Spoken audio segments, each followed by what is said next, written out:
I am Thaddeus King, 68 years old, and for 40 years I have been a builder. I started with nothing but a second-hand pickup truck and a toolbox that belonged to my father. I poured concrete until my back screamed and negotiated contracts until my voice went hoarse, all to build a kingdom for my family. I thought I was protecting them. I thought I was building a legacy that would stand long after I was gone. I never imagined that the people I invited into my castle were the ones plotting to lock me in the dungeon. After dropping my daughter at the airport for what she claimed was a business trip to Chicago, I received a call that froze the blood in my veins. My housekeeper of 18 years whispered 4 words that shattered my life. Don't come home. But it wasn't until I opened the security app on my phone and saw my wife and son-in-law breaking into my private safe that I realized the true depth of their betrayal. They weren't just stealing from me. They were planning to erase me completely. Before I tell you what I did next, please tell me in the comments where you are listening from. If you have ever had to fight for your own life against the people you love the most, hit like and subscribe. It started this morning at the departure terminal. My daughter Jasmine kissed my cheek, but it felt like the peck of a stranger. She was 32, my princess, the girl I had spoiled since she took her first breath. She told me she was heading to a conference in Chicago. A boring week of seminars, she said.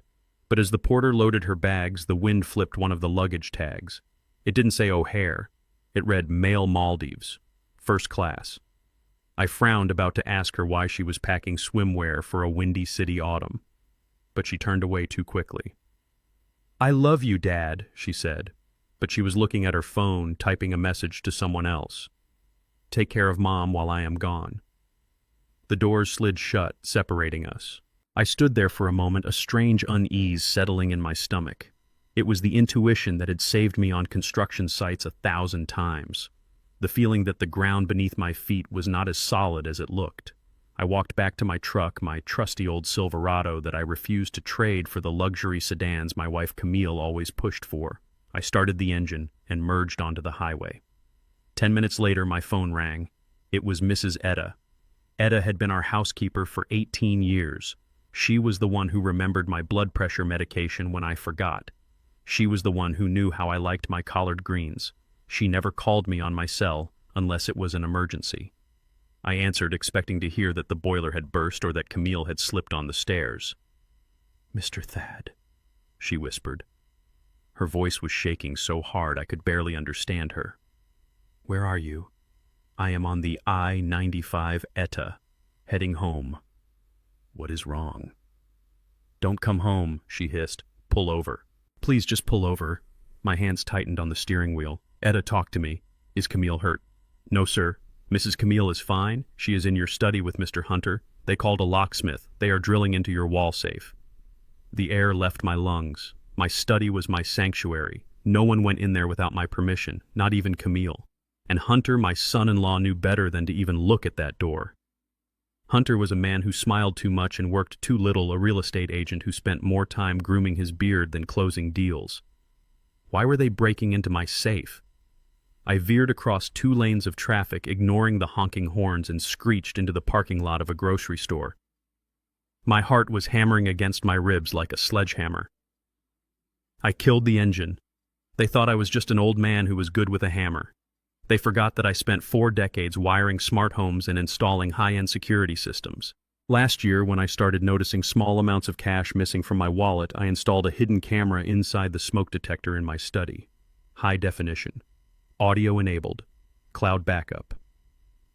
I opened the app on my phone. The screen loaded and the image was crystal clear. There they were. My wife of 40 years, Camille, and Hunter. The room was a mess. Papers were strewn everywhere. A man in blue coveralls was packing a drill into a tool bag. I heard Camille's voice coming through the phone speaker. Thank you. Please send the bill to the office address, not here. The locksmith left. As soon as the door clicked shut, Hunter lunged for the open safe. Look at this, he crowed, pulling out a thick manila envelope. The old man hid the deed right in the back. I zoomed in on the screen. Hunter was sweating, his face flushed with greed. He tossed the deed onto my mahogany desk, the desk my father had built. This house is a gold mine, Camille Hunter said. Once we gentrify the kitchen and knock down these walls, we can list it for $2 million easily. The neighborhood is changing. People will pay a fortune for this much square footage. I watched my wife. Camille looked elegant as always, her pearls shining under the lights, but her eyes were cold. We cannot list it until he is gone. Hunter, she said, he will never sign the papers. He is stubborn as a mule. Hunter laughed. A cruel, ugly sound. That is why we have this. He held up a document. I squinted at the small screen. It was a petition for emergency conservatorship. I turned up the volume. Dr. Rogers signed the affidavit this morning, Hunter said. He certified that Thaddeus is suffering from advanced dementia and is a danger to himself. Once the judge stamps this, you have full control, Camille. You can sign the sale agreement. You can liquidate the accounts. You can do whatever you want. And Thad, Camille asked. She did not sound sad. She sounded impatient. Hunter smirked. I made the arrangements. A van will be here at 6 this evening. We are sending him to the Pines. The Pines. My stomach turned over. The Pines was a state-funded facility on the other side of town. It was a place where people went to be forgotten. It smelled of urine and despair. But we told him we were looking at Silver Pines, Camille said. The luxury resort. We can't afford Silver Pines, Hunter snapped. Not with the debts I have. Besides, he won't know the difference. Once he is medicated, he won't know Tuesday from Sunday. I sat there in my truck, staring at the phone until the screen went dark. My hands were shaking, not from age, but from a rage so hot it felt like molten lava. I had built this life for them. I had bought Camille the cars, the jewelry, the vacations. I had welcomed Hunter into my home when he married Jasmine, even though I knew he looked down on us. I had paid off his credit cards twice, and this was my repayment. They were going to declare me insane. They were going to lock me away in a hellhole and sell my legacy to pay for their mistakes. I looked at the rearview mirror. I saw a gray-haired man with wrinkles around his eyes, but I also saw the eyes of the man who had fought his way out of poverty. They thought Thaddeus King was a feeble old man who could be tossed aside like scrap wood. They were about to find out that I was still the foreman of this job site. I put the truck in gear. I wasn't going to run. I was going home, and I was going to give them the best performance of my life. I cut the headlights of my Silverado 2 blocks away from the house. It was a trick I learned 40 years ago when I was a young contractor trying to catch guys stealing copper wire from my job sites. The truck was heavy, a steel beast that carried its own momentum. I killed the engine at the top of the gentle slope that led to our driveway. The silence was immediate. The tires crunched softly over the asphalt, a sound barely louder than the wind in the oak trees. I let the truck drift, guiding it with a steady hand until it rolled to a stop right in front of the garage. I didn't slam the door. I didn't click the lock. I just sat there for a moment in the gathering darkness and looked at the house I had built with my own sweat and blood. It was a beautiful house, a 2-story brick colonial that commanded respect on the block. But looking at it now with the knowledge of what was happening inside it, looked like a mausoleum. I took a deep breath. This was it, the most important job of my life. I had to shed the skin of Thaddeus King, the sharp businessman who could calculate the load-bearing capacity of a beam in his head. I had to become the man they wanted me to be. I slumped my shoulders forward, letting my spine curve as if the weight of gravity had finally won. I relaxed the muscles in my face, letting my mouth hang open just a fraction of an inch. I practiced a vacant, watery stare in the rearview mirror. It hurt my pride more than any physical pain I had ever endured. I was a proud man. A black man who had demanded respect in a world that often refused to give it. To voluntarily act weak felt like a betrayal of everything I was. But I did it. I put on the mask of the senile, confused old man. I shuffled up the walkway, dragging my feet just enough to make a scuffing sound. I opened the front door. It wasn't locked. Careless. They were so confident, so arrogant in their crime that they didn't even bother to secure the perimeter. I moved into the foyer. The house was quiet, but it was the heavy, guilty silence of a place holding a secret. I headed straight for the study. The door was ajar. I pushed it open with a trembling hand. The reaction was immediate. It was like turning on the kitchen light and watching roaches scatter. Hunter jumped so hard he nearly knocked over my brass floor lamp. He spun around, his face pale, his eyes wide with panic. His hands flew behind his back awkwardly, trying to conceal the thick manila folder he had just pulled from my safe. Camille was no better. She let out a sharp gasp, her hand flying to her chest. In a pathetic attempt to look busy, she grabbed a feather duster from the shelf and started frantically wiping the air nowhere near any actual furniture. "Thad," she squeaked. Her voice was an octave higher than normal. "You are home! We did not expect you. I thought you were going fishing." I stood in the doorway blinking slowly. I let my eyes drift around the room, sliding over the open safe, the drill on the floor, and the guilty sweat on Hunter's forehead. I looked at them as if I were trying to remember who they were. I let a confused frown settle on my face. "Fishing," I mumbled. My voice was raspy, weak. I thought, I do not know. Did I say fishing? I forgot my hat. Or maybe the bait. I cannot recall. Hunter stepped forward. He regained his composure quickly. Too quickly. He was a predator who realized the lion he feared was just an old, toothless dog. He flashed that smile of his, the one that showed too many teeth. He was wearing a slim-fit suit that looked ridiculous on a grown man, the kind of suit he wore to sell overpriced condos to hipsters. "You forgot," Thaddeus Hunter said. He spoke loudly and slowly, enunciating every syllable as if he were talking to a toddler or someone with a severe head injury. "You have been forgetting a lot of things lately, haven't you?" I looked at Hunter. I looked at this mediocre man who had married my daughter. He was a failure in every sense of the word. A real estate agent who couldn't close a deal to save his life. He hated this room. I knew it. I had heard him make snide comments for years. He hated the dark mahogany paneling that lined the walls. He called it oppressive and dated. He wanted to rip it all out. He wanted to paint everything a sterile, soulless white. He wanted to erase the history of this house. He wanted to erase the fact that a black man had built this grandeur. He wanted to gentrify my legacy. He wanted to turn my sanctuary into a blank canvas for his own vanity. The rage boiled in my gut, hot and acidic, but I forced it down. "Where are your keys?" Dad Hunter asked, extending a hand. "You didn't leave them in the truck again, did you?" I reached into my pocket. My hand closed around the heavy ring of keys. I squeezed them until the metal bit into my palm, using the pain to focus. Then I pulled them out. I let my hand shake. I made it tremble violently, a palsy I did not have. The keys jingled like wind chimes. Then I let them slip. They hit the hardwood floor with a loud, jarring clang. I stared down at the keys. I didn't move to pick them up. I just stared at them with a look of helpless confusion. Hunter sighed. It was a loud theatrical sigh meant for Camille's benefit. He looked at my wife and shook his head, a look of mock sympathy on his face. "See, Camille?" he said, his voice dripping with condescension. "It is getting worse. He can't even hold his own keys. It is a safety hazard. What if he tried to drive and dropped them while the truck was moving?" Camille walked over to me. She bent down and picked up the keys. She touched my arm. Her touch used to be the thing that grounded me, the thing that brought me peace after a long day. Now her hand felt like a cold shackle. "Oh, honey," she said softly. "You look exhausted. You are pale. You shouldn't be driving in this condition. Why don't you sit down?" She guided me to the leather armchair in the corner. I sank into it, letting out a groan. Hunter stayed near the desk, effectively blocking my view of the safe and the papers he was hiding. He sat on the edge of my desk, the desk my father had carved. The disrespect was palpable. "Don't worry, old-timer," Hunter said, crossing his arms. "We are going to get you taken care of. Camille and I were just talking about it. You need rest. You need professional help. We found a place that can give you that." "A place," I repeated, keeping my voice dull. "Yes, a wonderful place," Camille chimed in. "Silver Pines. It is like a resort, Thad. They have activities. They have gardens. You would love it."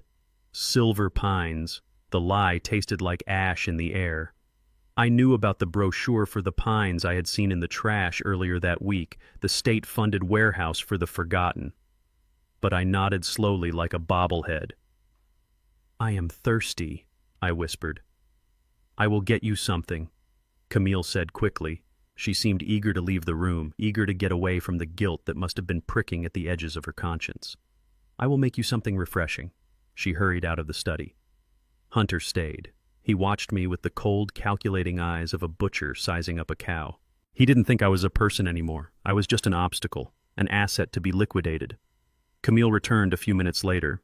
She was carrying a tall glass filled with ice and a pale yellow liquid. Condensation dripped down the sides. "Here, honey," she said, forcing a smile. "I made you some fresh lemonade. Drink it all. It will help you relax." I took the glass. The cold seeped into my fingers. I looked at the lemonade. Camille hated making lemonade. She always complained that squeezing lemons ruined her manicure. She never made it. In 40 years, the only time Camille made strong sugary drinks was when Jasmine was a little girl and refused to take her medicine. She would crush pills into juice or lemonade, adding extra sugar to mask the bitter chemical taste.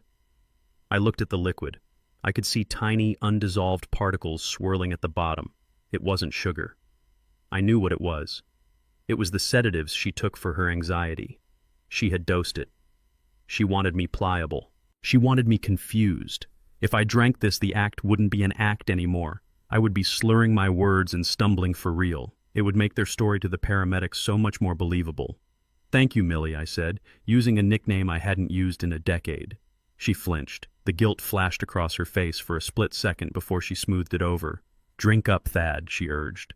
I raised the glass to my lips. I let the liquid touch my tongue just enough to taste the overwhelming sweetness and the sharp metallic tang of the drug. I pretended to swallow, making a gulping sound in my throat. "It is good," I said. I stood up, swaying slightly on purpose. I think I will go look at the garden. Just for a minute." Hunter started to protest. He moved to stop me. "Dad, you should stay here." "Let him go," Hunter Camille said sharply. "He is just going to the patio. The fresh air might help the drink work faster." She didn't say the last part, but I heard it. I shuffled toward the French doors that led to the backyard. I pushed them open and stepped out into the humid evening air. I walked slowly, sensing their eyes on my back through the glass. They were watching to see me fall. They were waiting for the old man to collapse. I walked until I was behind the large potted ficus plant in the corner of the patio, out of their direct line of sight. I looked at the lemonade one last time. "Sorry, little tree," I whispered. I poured the entire contents of the glass into the soil. The yellow liquid disappeared into the dark earth. I held the empty glass in my hand. I took a deep breath, filling my lungs with clear air. They wanted a show. They wanted a confused, medicated old man who couldn't tell Tuesday from Sunday. I was going to give them the performance of a lifetime. I wiped my mouth, checked my reflection in the darkened window, and prepared to hit the floor. Dinner that night was a surreal performance of domestic treachery served on fine china. Mrs. Etta had prepared smothered pork chops and collard greens, my favorite meal, but the food turned to sawdust in my mouth. I sat at the head of the long mahogany table, a table I had crafted with my own hands 30 years ago from a single slab of timber imported from Brazil. It was a masterpiece of joinery and finish solid enough to withstand a hurricane. Now I sat there with a napkin tucked into my collar like a child, my hands trembling deliberately as I lifted a forkful of greens to my mouth. Hunter sat to my right in the seat that should have belonged to my son if I had one, or my daughter if she were here. He was already making himself at home, drinking my best bourbon straight from the bottle as if it were cheap soda. He looked around the dining room with a critical sneer, his eyes darting from the crown molding to the heavy velvet drapes. "You know, Camille," Hunter said, gesturing with his fork, "this place has potential. Great bones. But it is so dark. It feels like a museum. Or a crypt." Camille looked up from her plate. She had barely touched her food. Her guilt was a living thing in the room, making her jumpy. "What do you mean, Hunter?" "It is dated." Hunter continued, his voice loud and brash. "All this dark wood. It is oppressive. When we take over, the first thing we need to do is rip all this paneling out. Open concept. That is what buyers want. We knock down that wall between the kitchen and the dining room. We paint everything white, make it modern, minimalist. It will add at least $200,000 to the asking price." I chewed slowly, keeping my eyes on my plate. My heart hammered a furious rhythm against my ribs. He wanted to paint over the black walnut paneling. He wanted to destroy the architectural details that I had spent years perfecting. This house was not just a structure. It was a testament to how far I had come.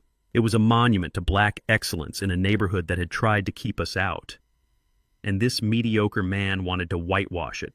He wanted to strip it of its soul and turn it into a sterile white box to flip for a quick profit. I let my fork clatter onto the plate. The noise made Camille flinch. I stared at Hunter with a vacant, watery gaze. "Paint," I mumbled. My voice was thick. "You are going to paint the wood." Hunter rolled his eyes at Camille. "See? He is fixated." "Yes, Dad. We are going to paint it. It will look much better. Brighter. You will see." Then he dropped the hammer. He wiped his mouth with one of my linen napkins and leaned back in his chair, the master of a domain he had not earned. Actually, that brings me to something we need to discuss. Jasmine and I talked. Since she is away on business, she is worried about you, Thad, especially after that episode in the study today. You are clearly not safe here alone. Camille nodded eagerly. She reached across the table and patted my hand. Her skin felt dry and cold. He is right, honey. We cannot leave you alone. What if you fall again? What if you forget to turn off the stove? So Hunter said, taking a swig of bourbon. We decided, Jasmine and I are moving in. Temporarily, of course. Just to look after you, until we can get you settled in a facility that can handle your needs. Moving in. They were not waiting for me to die. They were evicting me while I was still breathing. They wanted to occupy my home, drink my liquor, and sleep in my beds while they plotted to lock me away. That is nice, I whispered. Company. I like company. Hunter smirked. Yeah, it will be great, but there is a logistical issue. The stairs, he pointed towards the grand staircase in the foyer. They are a death trap for someone in your condition, Dad. You could slip. You could break a hip. We cannot have that liability. Camille took a deep breath. She squeezed my hand tighter, her nails digging into my skin. We think it is best if you move downstairs, Thad. Just for now. Downstairs. There were no bedrooms downstairs. There was the kitchen, the dining room, the formal living room, and the library. And then there was the back room. It was a converted storage space off the laundry room that I used to store paint cans and extra tiles. It had a small window that looked out onto the AC unit and a concrete floor covered by a thin rug. It was cold. It was small. It was a cell. The back room, I asked. My voice wavered. I let a tear leak from my eye. It was not hard. The betrayal stung like acid. But that is not a bedroom, Millie. That is where I keep the Christmas tree. It is for your own safety, Thad Camille said. Her voice was hard now. She was tired of the pretense. We moved a cot in there this afternoon while you were napping. It is cozy, and it is right next to the back door in case of a fire. We are taking the master suite upstairs. Hunter needs the space to work, and I need to be close to him to help manage your affairs. They were taking my bed, the bed where we had slept for 40 years. The bed where we had made love, where we had whispered secrets in the dark, where we had held each other when we lost our first pregnancy. She was giving it to him. She was letting this parasite sleep in my sanctuary while she banished me to the storage room. I looked at Camille, really looked at her. I searched for the woman I had married, the woman who had stood by my side when we had nothing. I saw only a stranger. A woman consumed by greed and fear, desperate to cling to a lifestyle she could no longer afford. Okay, I said softly. If you think it is best, Hunter said firmly. He stood up. Well, that is settled. Etta, clear the table. I have some calls to make. He walked out of the room without a backward glance, heading straight for my study. My office. His office now. Camille led me to the back room like a child. The cot was narrow and lumpy. The room smelled of detergent and damp concrete. She helped me take off my shoes, her movements brisk and impersonal. Sleep well, Thad, she said. She turned off the light and closed the door. I heard the lock click. I lay there in the darkness for a long time. I listened to the sounds of the house. I heard the floorboards creak overhead as Hunter walked around my bedroom. I heard the television on in the living room. I waited until the house settled into the deep silence of the night. The digital clock on the wall of the laundry room read 2 a.m. I sat up. The confusion vanished from my face like smoke. I stood up and stretched, working the stiffness out of my back. They thought I was trapped. They forgot that I installed that lock myself. It was a simple privacy lock easily popped with a thin piece of wire. I pulled a paper clip from the pocket of my trousers, straightened it, and inserted it into the hole in the doorknob. A soft click, and the door swung open. I moved into the hallway. I didn't need a light. I knew this house better than I knew the lines on my own hand. I avoided the third step on the staircase, the one that always groaned. I bypassed the loose parquet tile in the hallway. I moved like a shadow, silent and lethal. I made my way to the study. A line of light showed under the door. Hunter was still awake. I pressed my ear to the wood, but I heard nothing. He must be reading, or counting his imaginary millions. I needed to get inside. I needed to know exactly what his next move was. I retreated to the kitchen. I found the fuse box in the pantry. I knew exactly which breaker controlled the outlets in the study. I flipped it. From down the hall I heard a curse. Damn it. My charger. I heard the study door open. Heavy footsteps stomped towards the kitchen. I slipped into the shadows of the dining room, holding my breath. Hunter walked past me using the flashlight on his phone. He was muttering to himself, complaining about the old wiring. As soon as he was in the kitchen, I slipped into the study. The room smelled of his cheap cologne and my stale cigar smoke. I moved quickly to the desk. I didn't have much time.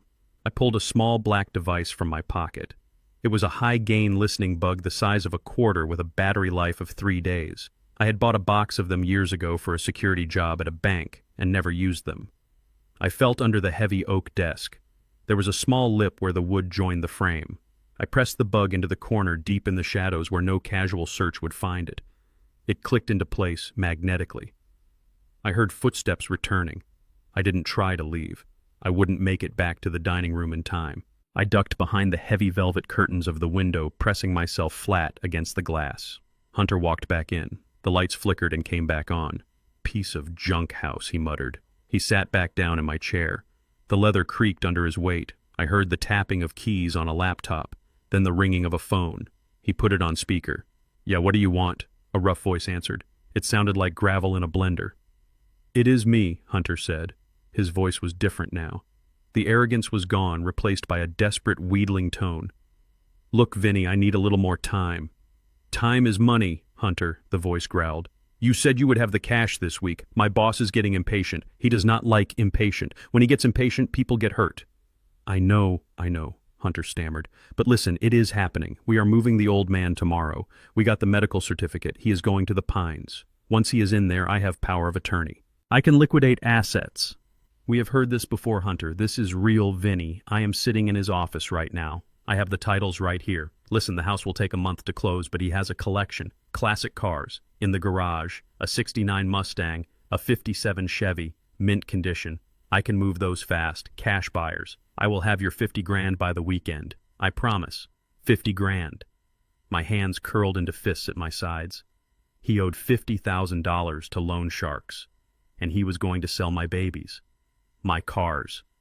I had restored that Mustang bolt by bolt. It was my pride and joy.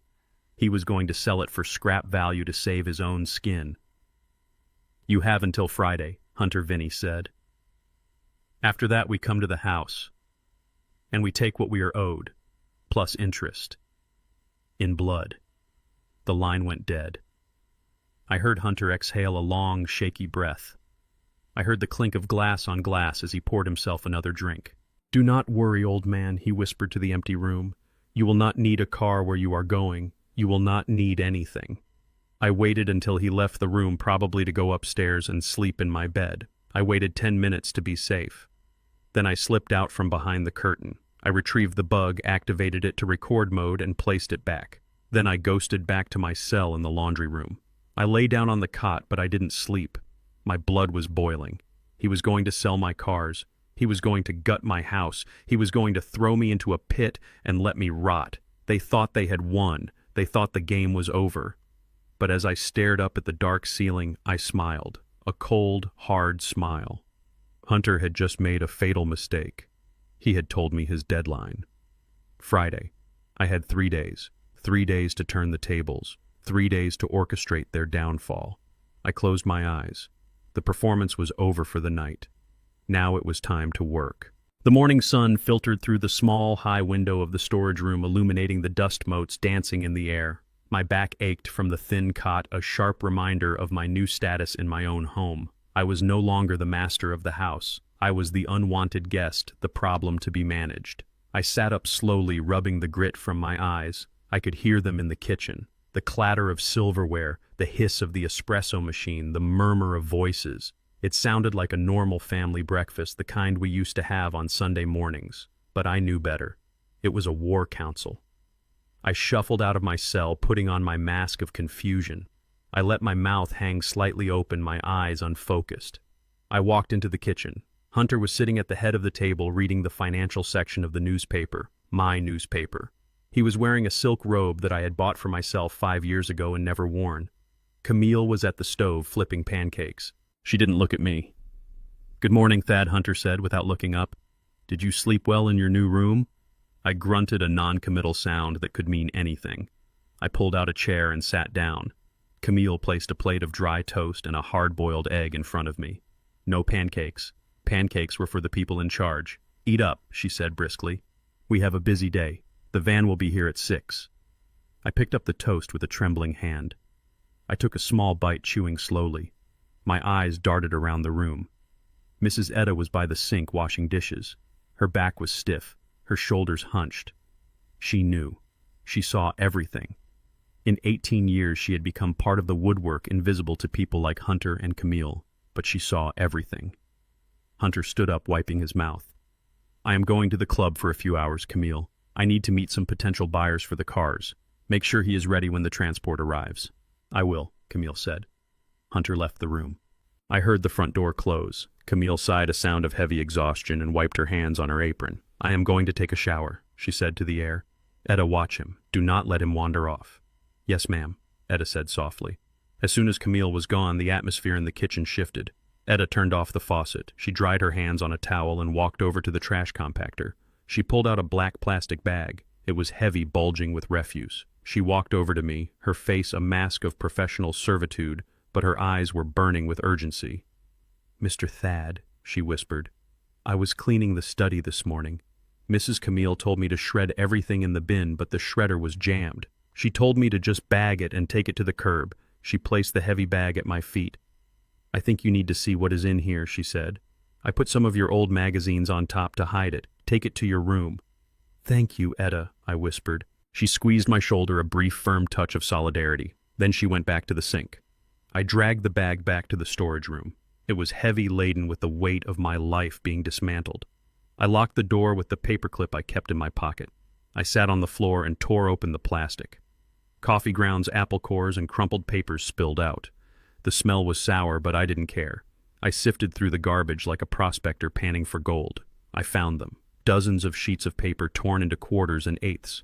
Camille had been lazy. She hadn't shredded them. She had just ripped them up, assuming that a senile old man would never have the patience or the cognitive ability to piece them back together. I cleared a space on the concrete floor. I pulled a roll of blue painter's tape from the shelf where I kept my supplies. I started to work. It was a puzzle, a jigsaw of betrayal. My hands, usually steady with a hammer, were shaking with rage, but I forced them to be still. I matched edges. I aligned text. I taped the pieces together one by one. The first document that took shape was a draft, a legal filing. My eyes scanned the header: petition for dissolution of marriage, divorce papers. Camille wasn't just planning to lock me away. She was planning to divorce me the moment I was declared incompetent. I read the clauses. She was asking for everything: the house, the alimony, the full control of the marital assets. She cited irreconcilable differences in spousal incapacity. She was going to divorce me while I rotted in a state facility. She wanted to cut the last tie so she could enjoy the money without the guilt of being married to the man she had destroyed. 40 years. 40 years of building a life, of raising a child, of burying parents. And she threw it all away for a condo on the beach and a younger lover she probably hadn't met yet. I pushed the divorce papers aside. I felt a cold knot in my chest, a hardness that hadn't been there before. The grief was gone. There was only room for strategy now. I pieced together the second document. It was handwritten on a notepad from a hotel. It was a breakdown, a math problem. I recognized Hunter's jagged, aggressive handwriting. Sale of King Construction, $15 million. Sale of house, $2.5 million. Liquid assets, $1.2 million. Total, $18.7 million. Below that there was a split. Hunter 60%, Jasmine 40%. Camille $5,000 monthly stipend plus condo fees. I stared at the numbers. Hunter wasn't just stealing from me. He was stealing from Camille too. He and Jasmine were cutting her out. They were going to give her a stipend, an allowance, like a child. She was selling her husband down the river for a monthly check that Hunter would probably cancel the moment the money was secure. They were sharks eating sharks. I swept the papers into a pile and hid them under the mattress of the cot. I needed to know the status of my money. The liquid assets Hunter had listed. That was my operating capital, my retirement fund, the money I used to pay the bills and the crew. I pulled my iPad from beneath the pile of drop cloths in the corner. I had hidden it there weeks ago when I started suspecting things. I powered it on, keeping the brightness low. I connected to the neighbor's Wi-Fi network, which I had helped set up a year ago. I didn't trust my own network anymore. Hunter was tech-savvy enough to monitor the traffic. I opened the banking app. I typed in my username and password. My fingers flew across the glass. Access denied. I frowned. I retyped it. Careful this time. Access denied. Contact administrator. My heart began to hammer. I closed the app and opened the browser. I went to the bank's website.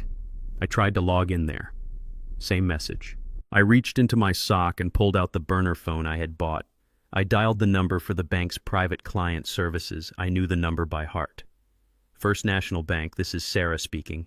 How can I help you, Sarah? Good. I knew Sarah. I had sent her a gift basket when her daughter was born. Sarah, this is Thaddeus King. I am having trouble accessing my accounts online. It says access denied.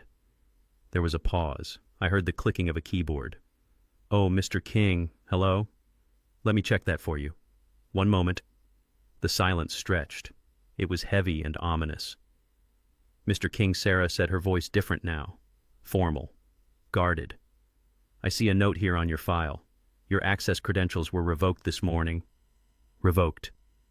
By whom? It is my account, Sarah. I understand that, sir. But we received a legal notification. An emergency conservatorship order. It was filed along with a medical certificate of incapacity. Your wife, Mrs. Camille King, has been granted temporary power of attorney over all accounts. She came in this morning and changed the security keys. The room spun. They had moved faster than I thought. They already had the accounts. They had cut off my supply lines. Sarah, listen to me. I am not incapacitated. I am talking to you right now. I am sound of mind. This is fraud. You have to freeze those accounts. I cannot do that, Sir, Sarah said. Her voice was apologetic but firm. The medical certificate is valid. It is signed by a licensed physician. We have to follow the protocol. If you want to contest it, you will need to file a counter motion with the court. But as of right now, Mrs. King is the only authorized user. I gripped the phone until the plastic creaked. Who signed it, Sarah? Who is the doctor? I am not supposed to give out that information over the phone, sir. Sarah, please. I have banked with you for 30 years. Who signed the death warrant on my life? There was a hesitation. Then a sigh. It was Dr. Silas Rogers. The name hit me like a physical blow. Silas Rogers. I dropped the phone onto the blanket. I sat back against the cold wall of the storage room and closed my eyes. Silas Rogers was not just a doctor. He was a man I had saved. 10 years ago, Silas was a brilliant physician who had lost his way in a bottle of vodka. He had lost his practice, his wife, and his dignity. I found him sleeping in his car on one of my construction sites. Instead of calling the police, I took him to a hotel. I paid for his rehab. I paid off his debts so he could get his medical license reinstated. I helped him rebuild his life because I believed in second chances. I believed that a man was more than his worst mistake. And this was how he repaid me. He signed a piece of paper declaring me incompetent. He sold me out to Hunter and Camille. He used the very license I helped him save to take away my freedom. The betrayal was total. My wife, my daughter, my son-in-law. And now the man I had pulled from the gutter. There was no one left. The circle was closed. They had the money. They had the legal authority. They had the house. And in 6 hours, they would have my body in a van headed for a place from which there was no return. I looked at the shredded papers on the floor. I looked at the dark screen of the iPad. I felt a cold clarity settle over me. The time for sentiment was over. The time for being the benevolent patriarch was gone. They had stripped me of my roles, husband, father, friend, but they forgot one thing. They forgot that before I was any of those things, I was a builder. And a builder knows that before you can erect a new structure, you have to demolish the old one. You have to strip it down to the foundation. You have to tear out the rot. I stood up. I reached under the cot and pulled out the small fireproof box I had hidden there. It contained the one thing they hadn't found. The one thing that wasn't digital.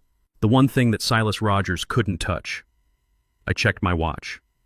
It was noon. The van was coming at 6. I had 6 hours. 6 hours to turn this storage room into a command center. 6 hours to lay the charges that would bring their whole world crashing down. I unlocked the door and stepped out into the hallway. The house was quiet. I walked towards the kitchen, my step heavy, my face blank. But inside I was already pouring the concrete for their prison. I wasn't going to the Pines, and I wasn't going down without a fight that would shake the foundations of this family forever. The sound of a car engine cutting in the driveway pulled me from my thoughts. It was the distinct throaty purr of the Jaguar F-Type I had bought for Jasmine on her 30th birthday. My pulse quickened. She was supposed to be in Chicago at a conference for the next 5 days. The clock on the wall ticked past 2 in the afternoon. It had only been 48 hours since I dropped her at the airport. Why was she back? I stayed on my cot in the storage room listening. The front door opened. The click of high heels on the hardwood floor echoed through the house. "Mom, Hunter, I am home." It was Jasmine. Her voice was tight, high-pitched with stress. I heard Camille rush from the kitchen to meet her in the foyer. "Baby, you are back early. What happened? Did the conference end early?" Jasmine sighed a long, dramatic exhalation that I knew well. "It was canceled, Mom." A pipe burst in the convention center. Can you believe it? The whole thing was a wash. I caught the first flight back. It was a nightmare. I stood up slowly and moved to the crack in the door. I had a direct line of sight to the hallway. Jasmine was standing there dropping her Louis Vuitton bags on the floor. She looked anything but stressed. She looked radiant. Her skin, usually a light caramel, was now a deep, rich bronze. There were distinct tan lines on her shoulders where her sundress straps had been. Her hair was lighter bleached by the sun. She smelled of coconut oil and sea salt, not the stale air of a convention center in Illinois. She had been in the Maldives. She had lied to my face, taken a vacation while her mother and husband plotted to lock me away, and now she was back early. Hunter came out of the study. He kissed her on the cheek, but his eyes were darting around nervously. "Did you bring it?" he whispered. Jasmine tapped her purse. "It is in here. The transfer documents for King Construction. We need his signature today, Hunter. The buyers are getting restless." Hunter nodded. He gestured towards the storage room. "He is in there. We have the doctor coming in an hour to certify him. Once Dr. Evans signs off, we can guide his hand on the signature line, and it won't matter if he knows what day it is." Jasmine looked at the closed door of my cell. Her expression softened for a second, a flicker of the little girl who used to sit on my lap while I read blueprints. But then it hardened into something cold and mercenary. "Let me talk to him first," she said. "I need to get something from him." She walked towards my room. I scrambled back to the cot and sat down, hunching my shoulders, letting my mouth hang slack. I stared at a spot on the wall, emptying my eyes of all intelligence. The door opened. Jasmine stepped in.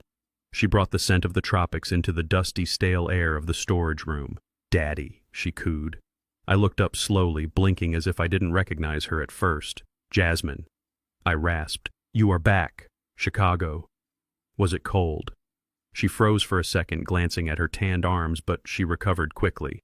"Yes, Daddy. It was freezing. Terrible weather. I missed you so much." She rushed forward and threw her arms around me. It should have been a warm reunion. It should have been a daughter comforting her ailing father. But as she hugged me, I felt her hands. They weren't patting my back in comfort. They were sliding down my sides. She was patting me down. Her fingers dipped into the pockets of my trousers. She checked the inside pocket of my cardigan. She was looking for something specific. I sat still, letting her violate my dignity. I knew exactly what she was looking for. The Black Centurion card. The card with the unlimited limit. The card that paid for her Jaguar and her condo and her lifestyle. I had kept it in my wallet for years, but this morning, sensing the shark circling, I had taken it out. It was currently tucked beneath the orthopedic insole of my right shoe. "Daddy, where is your wallet?" she whispered, pulling back slightly but keeping her hands on my chest. "I want to buy you some ice cream. You love ice cream, don't you?" "Ice cream?" I repeated, smiling vacantly. "Strawberry. Yes, strawberry. But I need your card, Daddy. The black one. Do you remember where you put it?" I frowned, pantomiming deep thought. I patted my empty pockets. "Gone," I said. "I think. The squirrels took it. They live in the walls, Jasmine. They take everything." Jasmine stood up, frustration radiating off her in waves. She smoothed her dress, her eyes scanning the room, looking for a wallet on the cot or the floor. "There are no squirrels, Dad," she snapped, her mask slipping. "God, this is useless." She turned to the door. "Hunter!" she yelled. "He does not have it. He must have lost it." Hunter appeared in the doorway. He looked at me with disgust. "It does not matter, Jazz. Once we have the power of attorney, we can order a replacement. We just need the signature on the sale documents. The doctor is here." The doctor. This was the next act in their tragedy. A heavy-set man in a rumpled suit squeezed into the small room. He didn't look like a doctor. He looked like a man who spent his nights at the racetrack. His nose was bulbous and red, and he smelled of peppermint trying to cover up the sour reek of gin. This was Dr. Evans. He wasn't my doctor. He wasn't Dr. Sterling. He was a hired gun, a man willing to sell his medical ethics for an envelope of cash. Mr. King. Dr. Evans boomed his voice too loud in the small space. I am Dr. Evans. I am here to have a little chat with you, just to see how you are doing. He pulled a metal folding chair from the corner and sat down opposite me. Hunter and Jasmine stood behind him, arms crossed, watching like vultures. I looked at Dr. Evans with wide, fearful eyes. Are you the mechanic? I asked. My truck is making a noise. A clunking noise. Dr. Evans chuckled, a wet rattling sound. He glanced back at Hunter. Classic disorientation, he muttered. He turned back to me. No, Thaddeus. I am a doctor. Can you tell me what year it is? This was it. The test. If I answered correctly, I could fight them. I could prove I was sane. But if I proved I was sane, they would stop the legal process and find another, more permanent way to get rid of me. They would push me down the stairs. They would overdose my medication. I needed them to think they had won. I needed them to feel safe enough to sign the papers that would incriminate them forever. I scrunched up my face. I looked at my hands. The year, I mumbled. It is. It is the year of the tiger. No. Wait. It is 1974. Nixon is in trouble. I saw it on the news. Hunter let out a short, sharp laugh. 1974. Did you hear that, doctor? He thinks Nixon is president. Dr. Evans nodded, scribbling furiously on a clipboard. Severe cognitive regression, he muttered. Disconnected from temporal reality. Thaddeus, can you tell me who these people are? He pointed to Jasmine and Hunter. I looked at my daughter, the girl I had carried on my shoulders, the girl I had taught to ride a bike. I looked at the man she had married, the man who was destroying her soul. That is the lady from the TV, I said, pointing to Jasmine. The weather lady. And him. He is the tax man. I paid my taxes. You cannot take my truck. I started to get agitated, rising from the cot, waving my hands. Get out, I shouted, letting my voice crack. Get off my job site. I paid my taxes. Thaddeus, calm down, Dr. Evans said, standing up and backing away. He is aggressive, Hunter noted, sounding pleased. He gets violent when he is confused. That is why we need the emergency order. Dr. Evans closed his folder. I have seen enough. The patient demonstrates advanced dementia, paranoia, and an inability to recognize immediate family members. He is a danger to himself and others. I will sign the certificate of incapacity immediately. You should have the guardianship papers ready for the judge by the morning. Thank you, Dr. Jasmine said. Her voice was relieved. You are saving his life. They all filed out of the room. Hunter stayed behind for a second. He looked at me huddled on the cot, trembling with fake fear. 1974, he whispered, shaking his head. You had a good run, old man. But it is over. He closed the door. He didn't lock it this time. Why would he? I was a senile old man who thought it was the 70s. I wasn't a threat. I waited until their footsteps faded down the hall towards the kitchen. I needed to know what they were doing next. I needed to know why Jasmine was so desperate. I stood up, shedding the tremors, and moved to the door. I opened it a crack. The house was quiet, but I could hear hushed voices coming from the kitchen. I slipped off my shoes. I moved down the hallway in my socks, avoiding the creaky floorboards. I stopped just outside the kitchen entrance, pressing my back against the wall. You have to sign the sale agreement, as his guardian Jasmine was saying. Her voice was a hiss of panic. We cannot wait for the court to stamp it. The buyers from Apex Corp are coming tomorrow at 9. If we show them the doctor's certificate, they will accept your signature. I don't know, Jazz Hunter said. That is risky. If the court finds out we sold the company before the guardianship was official. We don't have a choice, Hunter Jasmine snapped. The sound of a glass slamming onto the counter echoed.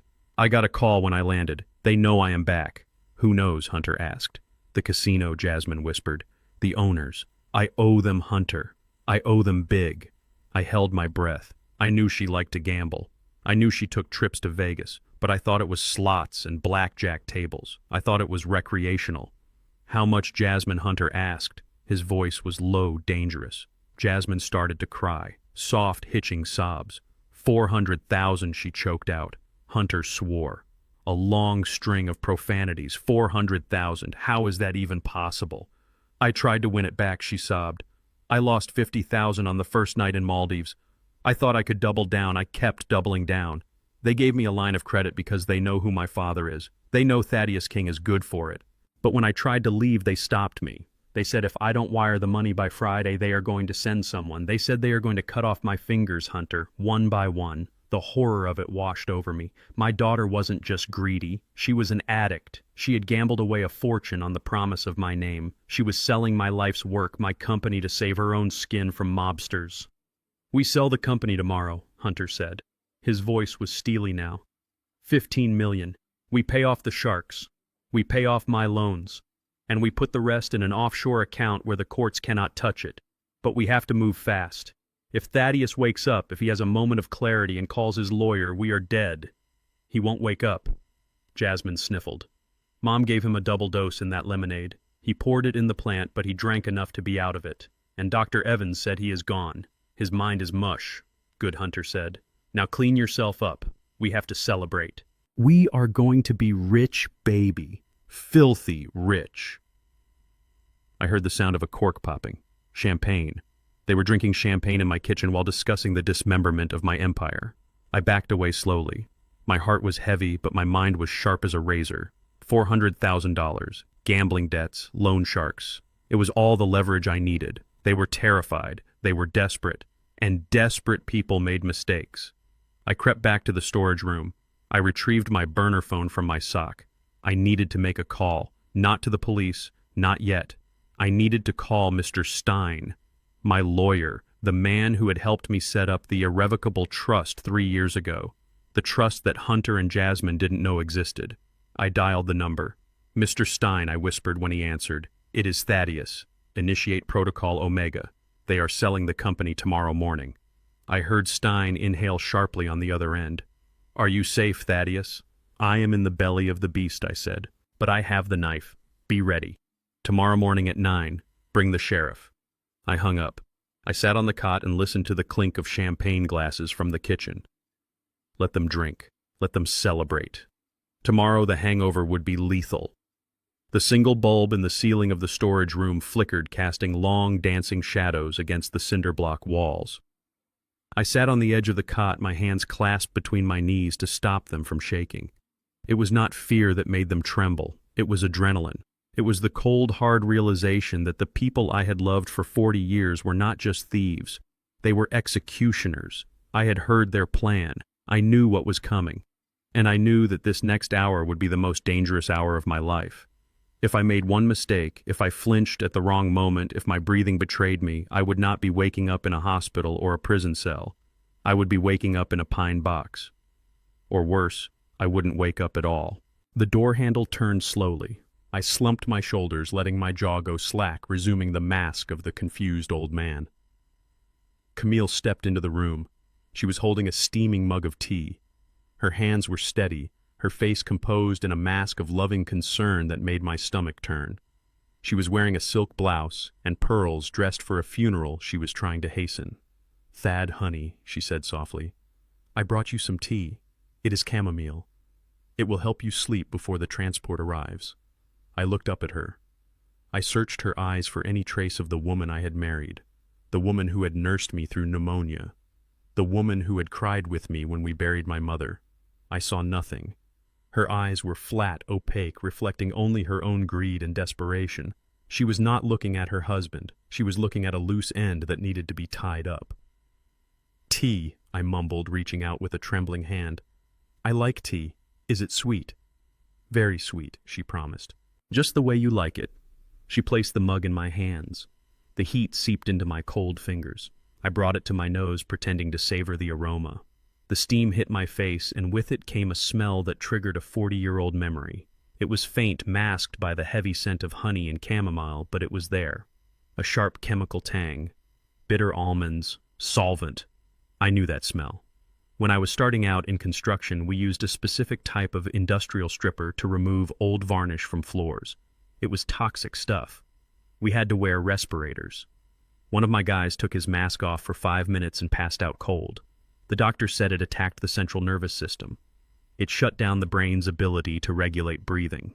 It wasn't just a sedative. It was a chemical cocktail meant to knock a horse unconscious. If a man my age with a heart condition drank this whole cup, he wouldn't just sleep, he would go into respiratory arrest. They weren't trying to sedate me. They were trying to kill me, and if I died, well, it would just be a tragic accident. The poor, confused old man had a heart attack in his sleep. I looked at Camille over the rim of the mug. She was watching me intently, her breath held in her throat. She wanted me to drink it. She needed me to drink it. "It smells funny, Millie," I said, wrinkling my nose. "It is just a new brand, Thad," she said quickly. Her voice was tight. "Please, drink it. It will make you feel better." I raised the mug to my lips. I took a small sip, letting the hot liquid pool under my tongue. It burned. It tasted like battery acid and sugar. I held it there, fighting the urge to gag. I started to cough, a dry, hacking cough that shook my whole body. "Hot," I choked out. "Too hot." I grabbed the handkerchief from my pocket and pressed it to my mouth, pretending to wipe away spittle. I spat the liquid into the cloth, folding it quickly to hide the stain. I did it again. Another cough. Another spit. I dropped the mug. It hit the concrete floor and shattered. The brown liquid splashed over my shoes and the hem of Camille's expensive trousers. "Oh, Thad," she cried, jumping back. "Look what you have done." I didn't answer. I let my eyes roll back in my head. I let my body go limp. I slid off the cot, hitting the floor with a heavy thud. I convulsed once, twice, jerking my limbs like a marionette with cut strings. Then I went still. I lay on the cold concrete, my face pressed against the rough surface. I slowed my breathing. Shallow. Irregular. I focused on the beat of my own heart, willing it to be calm. Thad Camille screamed. It was a scream of panic, but not the panic of a grieving wife. It was the panic of an accomplice who thinks the plan has gone wrong. "Thad, wake up." I heard running footsteps, heavy boots, Hunter, and the click of heels. Jasmine. They burst into the room. "What happened?" Hunter shouted. "He drank it," Camille stammered. "He took a sip, and then he just fell." Is he dead?"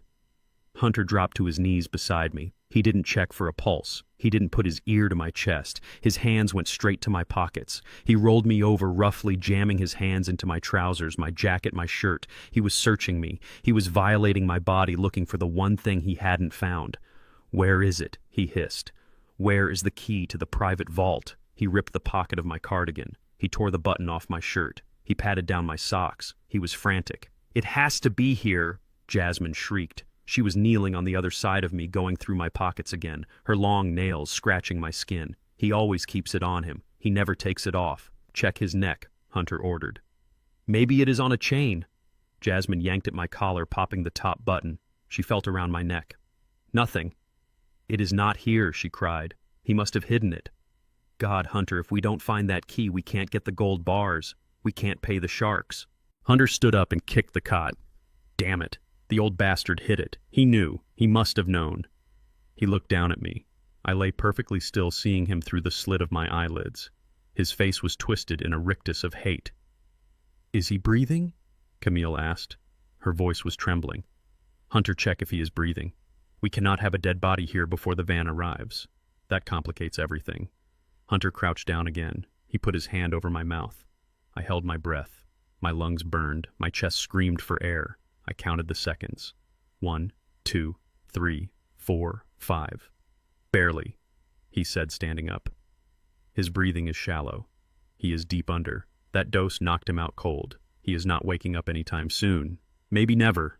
"Good," Jasmine said. Her voice was cold steel. "If he dies, it solves all our problems. We don't have to pay for the nursing home."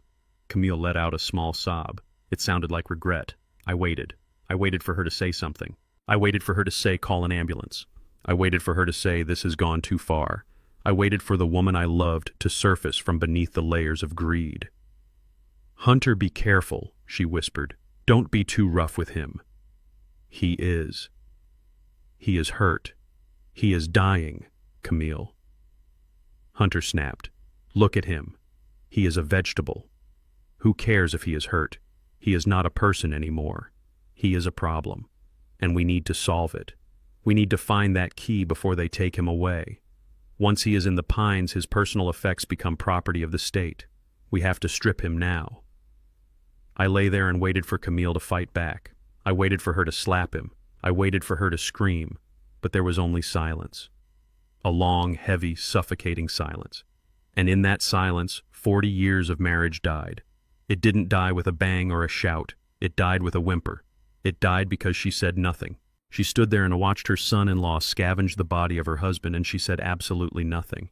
That silence broke me more than the fall from a scaffold ever could. It broke my heart into pieces so small they could never be put back together. "Strip him," Hunter ordered Jasmine. "Check the lining of his clothes. Check his shoes. Check everything."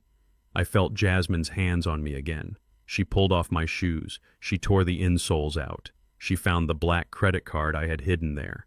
I found the card. She shouted triumphant. "The Centurion," Great Hunter said. "That helps. But we need the key. Keep looking." They stripped me down to my undershirt and boxers. They left me shivering on the cold concrete floor. They tore apart my clothes, ripping the seams, checking every inch of fabric. They found nothing else. The key to the private vault, the key to the safety deposit box where I kept the gold and the bearer bonds, was taped to the underside of the toilet tank in the master bathroom. A trick I learned from an old mob movie. They would never find it.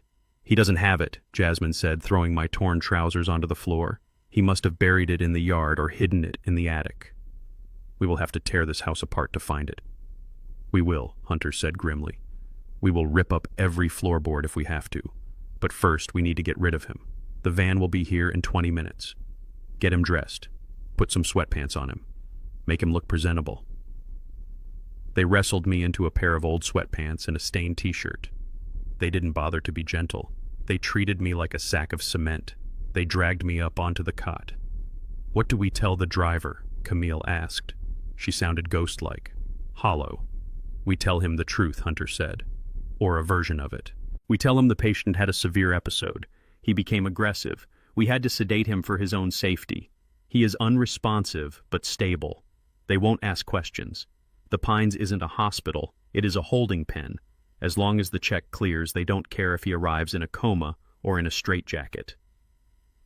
"Are we calling an ambulance?" Camille asked weakly. "No." Hunter barked. "No ambulance.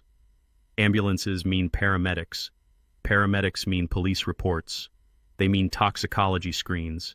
If they test his blood and find the cocktail you mixed, we are all going to jail for attempted murder. We use the private transport service I hired. They are discreet. They are paid to look the other way." He pulled out his phone and dialed a number. "Yeah, this is King. Is the van close?" "Good. Pull around to the back. We will bring him out through the kitchen. He is sedated." "Yeah, heavy. Just get here." He hung up. "It is done," he said. 20 minutes. And then he is gone. He looked down at me one last time. "You should have just died, old man," he whispered. "You should have just had the decency to die and leave us the money. You made this hard." They left the room. They turned off the light, plunging me back into darkness. I heard the lock click. I lay there in the dark, my body aching, my heart frozen. I felt the cold concrete seeping into my bones. They thought I was in a coma. They thought I was helpless. They thought they had won. But as I lay there listening to the sound of my own shallow breathing, I felt a new sensation. It wasn't fear. It wasn't sadness. It was a cold, hard resolve. They had stripped me of my clothes. They had stripped me of my dignity. They had stripped me of my family. But they hadn't stripped me of my mind. And they hadn't found the phone. I reached down into the sock on my left foot, the one place they hadn't checked. I felt the hard rectangular shape of the burner phone. It was small, old-fashioned, and robust. I pulled it out. The screen glowed in the darkness, a beacon of hope. I had 20 minutes. 20 minutes before the van arrived. 20 minutes to make the call that would end this charade. I didn't call the police. The police were a blunt instrument. I needed a scalpel. I needed someone who could operate outside the lines, someone who knew the law better than the judges, and someone who hated bullies as much as I did. I dialed a number I had memorized years ago. It rang once. Twice. Stein, a voice answered. It was crisp, sharp, and alert. "Mr. Stein," I whispered. My voice was raspy from the fake coughing, but steady. "It is Thaddeus," Thaddeus Stein said. His tone changed instantly. He went from lawyer to warrior. "Where are you?" "You missed our lunch meeting." "I am home," I said. "In the storage room." They drugged me. They are sending me to the Pines in 20 minutes. Private transport. No ambulance. There was a silence on the other end, a silence that was heavy with understanding and fury. Did they sign the papers? Stein asked. Yes. Dr. Evans and Rogers. They have the guardianship. They are selling the company tomorrow. Jasmine is back. She owes 400,000 to the mob. Okay, Stein said. Listen to me carefully, Thaddeus. Do not fight them. Get in the van. Let them take you. What? I hissed. You want me to go to that hellhole? Yes, Stein said. Because that is the trap. If you fight now, it is a domestic dispute. It is your word against theirs, and they have a doctor's note. But if they transport you across city lines against your will, based on fraudulent medical documents, and admit you to a facility under false pretenses, that is kidnapping. That is federal. That is the end of them. I closed my eyes. It was a gamble. A massive, terrifying gamble. Are you sure, Stein? I am sure. I will have a team on your tail the second that van leaves your driveway. I will have eyes on you the whole way, and when you get there, I will be waiting. With the sheriff. And a federal warrant. I took a deep breath. Okay, I said. Initiate Protocol Omega. They have crossed the red line. Protocol Omega. Stein repeated. It is done. Stay safe, my friend. See you on the other side. The line went dead. I shoved the phone back into my sock. I lay back down on the cold floor and closed my eyes. I slowed my breathing again. I waited for the sound of the van. I was going to the Pines. I was going to hell. But I was bringing the devil with me. I woke up to the smell of ammonia and boiled cabbage. It was a thick, suffocating stench that coated the back of my throat. My head was pounding a rhythmic thudding behind my eyes that synchronized with the fluorescent hum of the light fixture above me. I blinked, trying to clear the grit from my vision. I was not in the storage room anymore. I was not in my house. I was lying on a mattress that felt like it was stuffed with old newspapers covered by a sheet so thin I could see the stains on the ticking beneath it. I tried to sit up, but my body felt heavy leaden. The chemical cocktail Camille had fed me was still working its way through my system. I forced myself to take a deep breath. I needed oxygen. I needed clarity. I looked around. The room was a concrete box painted a Depression-era green. There was a single window high up on the wall covered by a heavy wire mesh. No curtains, no view. Just a square of gray light fading into darkness. This was not Silver Pines. Silver Pines had mahogany reception desks and nurses who smiled. This place had linoleum floors that were peeling at the corners and walls that wept condensation. This was a warehouse, a holding pen for the unwanted. The door banged open. It hit the wall with a crack that made me wince. A woman marched in. She was big, wearing scrubs that had seen better days and a pair of white Crocs that squeaked on the floor. She carried a plastic bin. She didn't look at my face. She looked at the clipboard in her hand. Bed 4, she barked. You are awake. About time. The van driver said you were out cold. Thought you might have expired on the ride over. She tossed the bin onto the foot of the bed. Strip, she ordered. I looked at her. I kept my face blank, my mouth slightly open. I was still playing the role. I was still the confused old man. Where am I? I rasped. My voice sounded like sandpaper. Is this the hotel? She laughed. It was a dry hacking sound. Yeah, honey, it is the hotel. The 5-star resort. Now take off your clothes. We have to inventory your personal effects. Policy. She didn't wait for me to move. She stepped forward and grabbed the front of my shirt. She ripped it open. The buttons popped, skittering across the floor like terrified beetles. She pulled the fabric down my arms, rough and efficient. She wasn't undressing a person. She was shucking corn. I let her do it. I let her strip me down to my underwear. I let her take the stained trousers and the sweat-soaked socks. But as she reached for my left sock, the one with the burner phone, I flinched. I pulled my leg back, a reflex of survival. Easy there, Grandpa, she snapped. Give me the sock. Cold, I mumbled. My feet are cold. Please, she rolled her eyes. Fine, keep the socks. But everything else goes in the bin. She threw a hospital gown at me. It was washed out gray and open at the back. Put that on. Dinner is in 20 minutes. If you can walk, you go to the cafeteria. If you cannot, you starve. Your choice. She grabbed the bin with my clothes and marched out. She didn't close the door. I sat there shivering in my underwear and socks. I looked at the gown. It smelled of industrial detergent and other people's sweat. I put it on. It offered no warmth, no dignity. It was a uniform of submission. I swung my legs over the side of the bed. The floor was sticky. I stood up swaying as the room spun. I had to get my bearings. I shuffled to the door and looked out into the hallway. It was a long corridor lined with doors just like mine. The paint was chipped. The fluorescent lights flickered. And the sounds. That was what hit me the hardest. The sounds of human misery. I heard moaning. I heard someone crying for their mother. I heard a man screaming at an invisible enemy. I saw an old woman sitting in a wheelchair facing the wall, her head lolling on her chest. A nurse walked past her without even glancing down. This was Happy Acres. The name was a cruel joke. It was a place where families dumped their guilt. It was a place where people came to wait for death. And my family, the people I had clothed and fed and loved, had put me here. They had thrown me into this pit to rot so they could buy sports cars and pay off gambling debts. The rage that had been a hot fire in my gut turned into something else. It turned into ice, cold, hard, and unbreakable.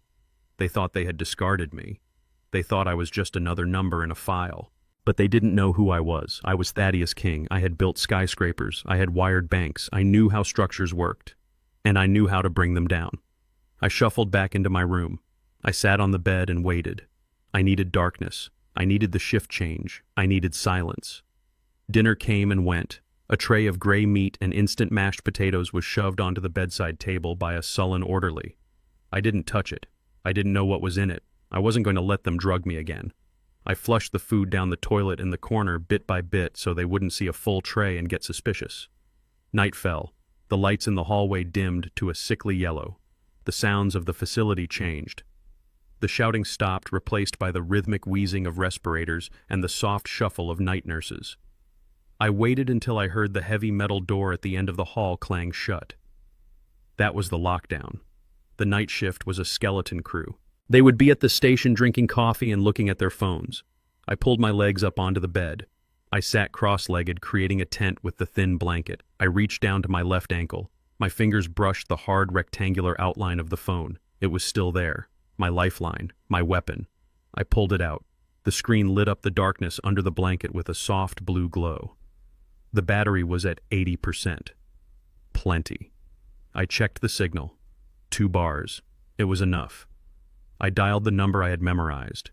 The number that bypassed the receptionists and the secretaries. The number that went straight to the personal cell of the most ruthless lawyer in the state. It rang once. Twice. Stein, a voice answered. Crisp. Alert. It was 3 a.m, but he sounded like he was in the middle of a trial. Mr. Stein, I whispered. Thaddeus Stein said. The relief in his voice was palpable. We lost your signal for a few hours. The tracker showed you moving east. Then it went static. Where are you? I am at Happy Acres, I said. The state facility on the east side. Happy Acres. Stein spat the name like a curse. That is a violation. The medical certificate they used specified a private care facility. This is illegal confinement. Are you hurt? I am angry, I said, and I am ready. Did they take your things? Everything, except the phone. They think I am a vegetable, Stein. They think I am drooling on myself. Good, Stein said. Let them think that. It makes them careless. Did they file the papers? Yes. I heard them. They have the guardianship. Or they think they do. They are meeting with Apex Corp tomorrow morning at 9 to sign the sale agreement. 9 a.m., Stein repeated. That gives us 6 hours. Initiate protocol, Omega Y said. The words tasted sweet. It was the nuclear option. The plan we had drafted 3 years ago when I first suspected that Hunter was a snake. It was a scorched earth policy. Are you sure, Thaddeus Stein asked? Once we pull this trigger, there is no going back. The family is done. The reputation. Everything. There is no family, I said. My voice was steady. There are only thieves. And I want them crushed. I want them to feel what it is like to have nothing. Understood, Stein said. I am mobilizing the team. I have the sheriff on standby. We have the affidavit from the bank regarding the trust. We have the footage from your study. We have everything." "Come get me," I said. "We are rolling," Stein said. "Sit tight, Thad. The cavalry is coming." The line went dead. I shoved the phone back into my sock. I lay back on the pillow. The smell of ammonia was still there, but I didn't notice it anymore. I was visualizing the morning. I was visualizing the look on Hunter's face when the door opened. I was visualizing Jasmine's tears when the handcuffs clicked. I closed my eyes, but I didn't sleep. I listened to the sounds of the nursing home, the coughing, the rattling pipes. But underneath it all, I heard a new sound, a low, distant rumble. It was the sound of a reckoning. It was the sound of the king returning to his throne. I lay there for hours, my mind a schematics of revenge. I planned every step.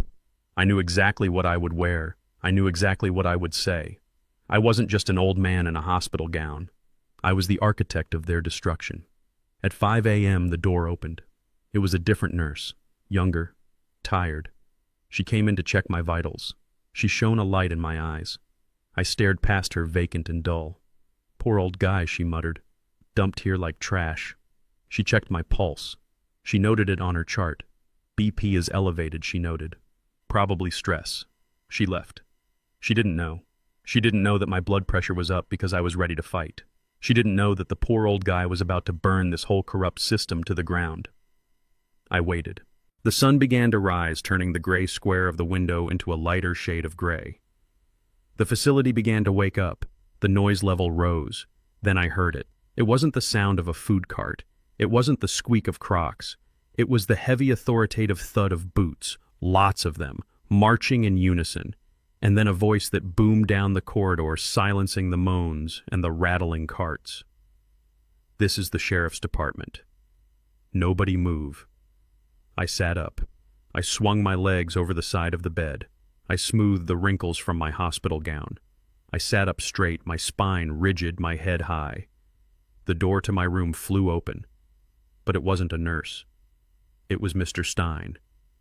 He was wearing a black trench coat over a charcoal suit. He looked like an avenging angel. Behind him stood 2 deputies, their hands on their belts. "Mr. King," Stein said. He didn't look at the room. He didn't look at the filth. He looked at me. "Mr. Stein," I said. He stepped forward and offered me a hand. I took it. I took. His grip was firm. "Your carriage awaits," he said. I stood up. I walked out of that room. I walked past the nurse's station where Big Brenda was standing with her mouth open, staring at the deputies. I walked past the administrator who was sweating and stammering to the sheriff. I walked out the front doors into the cool morning air. A black Lincoln Navigator was waiting at the curb. The engine was running. I took a deep breath. The air tasted of diesel and freedom. "Take me to the hotel," I told Stein as I climbed into the back seat. "I need a shower. I need a shave. And I need my suit." "We have a meeting to attend," Stein said, climbing in beside me. "Yes," I said, watching the nursing home disappear in the rearview mirror. "We have a closing. And I don't want to be late." While I was shedding the hospital gown in the back of a Lincoln Navigator, my home was being desecrated. I watched the security footage later, sitting in the quiet of my hotel suite with Mr. Stein. It was a hard thing to watch. It was like seeing a pack of hyenas tearing apart a lion that was still breathing. Back at the house, the celebration had begun the moment the transport van turned the corner at the end of the block. Hunter didn't wait. He didn't even pour a drink first. He went straight to the garage and came back with a 10-pound sledgehammer. He marched into the formal dining room, the room with the hand-carved crown molding and the wainscoting I had installed myself in 1985. He turned up the stereo system. He blasted some heavy, thumping bass music that shook the crystal in the china cabinet. He stood in the center of the room, swinging the hammer like a baseball bat, testing the weight. "Open concept," he shouted over the music. "That is what the market wants. Open flow, light, air. We get rid of these walls, Camille, and this place goes from a dusty relic to a modern masterpiece."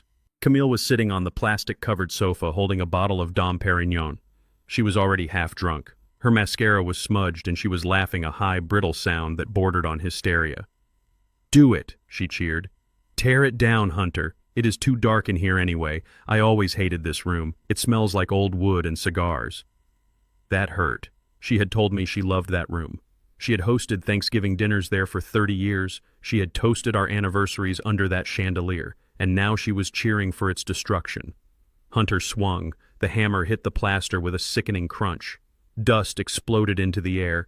He swung again, laughing like a maniac. He punched a hole right through the lath and plaster, exposing the studs. He ripped down the wallpaper Camille had picked out 10 years ago. He was not remodeling. He was erasing. He was erasing me. Jasmine was in the kitchen pacing. She had a calculator in one hand and a glass of wine in the other. She was muttering numbers to herself, her face pale and sweaty. 15 million, she said to the empty room. After taxes, maybe 10. My share is 4. I pay Vinny 400,000. That leaves 3.6. I can invest. I can flip it. I can make it back. She wasn't thinking about saving the family. She was thinking about her next bet. She was thinking about how long $3 million would last at the high rollers tables in Macau. Hunter kept swinging. He moved from the dining room to the study. He attacked the paneling. He smashed the wood I had imported from mahogany forests in Honduras. Splinters flew across the room. And then he hit something hard. A metallic clang rang out dull and heavy. Hunter stopped. He peered into the hole he had made in the wall behind my desk. "Jackpot," he yelled. "Jasmine! Camille! Get in here!" They ran into the study. Hunter was tearing at the broken wood with his bare hands, ignoring the splinters. He exposed a gray metal rectangle set between the studs. It was my secondary safe, the one I hadn't used in years, the one I had plastered over in '95. I didn't even know this was here. Camille gasped. "He never told me." "Of course he didn't." Hunter sneered. The old miser. He probably stuffed it with cash and forgot about it. He ran to get his drill. He came back with a diamond-tipped bit. He worked on the lock for 10 minutes, sweat pouring down his face, mixing with the plaster dust. He looked like a ghoul dug up from a grave. With a final grind of metal on metal, the lock gave way. Hunter yanked the door open. It wasn't full of cash. It wasn't full of gold. It contained a single thick leather binder embossed with gold letters. King Construction. Official incorporation and asset allocation. Hunter pulled it out. He held it up like Moses holding the tablets. "This is it," he breathed. "The original incorporation papers, the stock certificates, the whole kingdom." Jasmine grabbed it from him. She flipped it open on the desk, pushing aside the debris. Her eyes scanned the pages frantically. "Look at the valuation," she squealed. "The assets, the heavy machinery, the land contracts. It is all here." Hunter, the apex buyers, offered 15 million based on the current books. But with this, with the land deeds listed here, we could ask for 20. 20 million, Hunter roared. He grabbed the bottle of champagne from Camille and took a massive swig, foam spilling down his chin. "We are rich. We are untouchable." He grabbed Jasmine and spun her around. "Tomorrow, baby. Tomorrow we sign. I walk into that boardroom, I slam this binder on the table, and I tell those suits that the price just went up. And then I am going to the dealership." "Which one?" Jasmine laughed, caught up in the frenzy. "Ferrari," Hunter declared. "A 488 Pista, red, no black, matte black, like the Batmobile. I am going to park it right in this driveway." "And I am going to Paris," Camille slurred, leaning against the doorframe. "I am going to buy a flat in the Marais. I am going to drink wine and eat cheese and forget I ever lived in this dusty old house." They were drunk on greed. They were high on the fumes of a fortune they hadn't earned. They turned the pages of the binder, gloating over every asset, every truck, every crane listed in the inventory. "Look at this." Hunter pointed a grimy finger at a paragraph. "Total control of operations, vested interest. It says right here Thaddeus King is the sole proprietor. And since I am his guardian, I am Thaddeus King. I am the king." He laughed at his own joke. But in their haste, in their champagne-soaked arrogance, they missed the most important thing. They didn't turn to the very last page. They didn't read the addendum stapled to the back cover. It was a single sheet of heavy bond paper signed and notarized 3 years ago. It read in clear legal English, "Asset transfer notification. Effective January 1st, 2021, all assets, stocks, and intellectual property of King Construction are hereby transferred to the King Family Irrevocable Trust. Thaddeus King retains title solely as operating manager. Ownership is vested in the trust. Sole beneficiary, redacted. They didn't see it. They didn't look. They saw what they wanted to see. They saw dollar signs and freedom. They didn't see the cage door swinging shut behind them. We need to celebrate, Hunter shouted. Real celebration. He went to the stereo and turned the volume up to the maximum. The bass thumped through the floorboards, shaking the dust from the ceiling. They danced. It was a grotesque, macabre dance. Hunter gyrating with the sledgehammer, Camille swaying with her bottle, Jasmine twirling with the binder clutched to her chest. They partied on the ruins of my life. They toasted to my demise. Finally, the adrenaline crashed. The alcohol took over. One by one, they stumbled upstairs. They didn't go to the guest rooms. They went to the master suite. My suite. Hunter kicked open the door to my bedroom. He threw himself onto the bed, boots and all. He didn't even wash the plaster dust off his face. Jasmine crawled in beside him, curling up with the binder still in her arms like a teddy bear. Camille stood in the doorway for a moment, looking at them. Then she shrugged. She climbed into the bed too, on the other side. My wife, my daughter, and my son-in-law passed out in a tangle of limbs and greed on the Egyptian cotton sheets I had bought for our anniversary. They slept the deep, dreamless sleep of the victorious. They snored in unison, oblivious to the world outside, oblivious to the black SUV parked down the street, oblivious to the man in the hotel room 5 miles away who was shaving off a 3-day beard and tying a Windsor knot in a silk tie. They thought the sun would rise on their new empire. They didn't know that the sun was already setting on their entire existence. I watched the feed go dark as the motion sensors in the bedroom timed out. I turned off the tablet. Sleep tight, I whispered to the empty hotel room. Enjoy the bed. It is the last soft thing you will feel for a very long time. I stood up and walked to the window. The city lights were spread out below me, a grid of gold and white. Somewhere out there in the darkness my family was sleeping, and somewhere else the gears of justice were grinding into motion. Mr. Stein stood up from the armchair in the corner. He checked his watch. It is 4 a.m., Thaddeus. The sheriff is meeting us at the perimeter at 8:30. Are you ready? I adjusted my cufflinks. I smoothed the lapels of my charcoal suit. I looked in the mirror. The confused old man was gone. Thaddeus King was back. I am ready, I said. Let's go sell a company. At 2 in the morning, Happy Acres was not silent. It was a symphony of neglect. The radiator in the corner of my room clanked like a dying engine. Down the hall, someone was screaming about spiders on the ceiling. The air was thick with the smell of industrial cleaner trying and failing to mask the scent of human waste. I sat on the edge of the bed in the dark. I was not sleeping. I was counting the seconds. My burner phone was tucked safely in my sock, but I didn't need to check it. Mr. Stein was a man of precision. If he said he was coming, he was coming. I smoothed the rough cotton of the hospital gown over my knees. It was a humiliating garment designed to strip away autonomy, leaving you exposed and vulnerable. But underneath that thin fabric, my heart was beating with the steady rhythm of a pile driver. They had taken my clothes. They had taken my dignity. But they had made the fatal mistake of leaving me my mind. And now the bill was coming due. Then I saw it. A sweep of bright white light cut across the ceiling as heavy vehicles turned into the parking lot. The crunch of gravel under tires was loud in the stillness.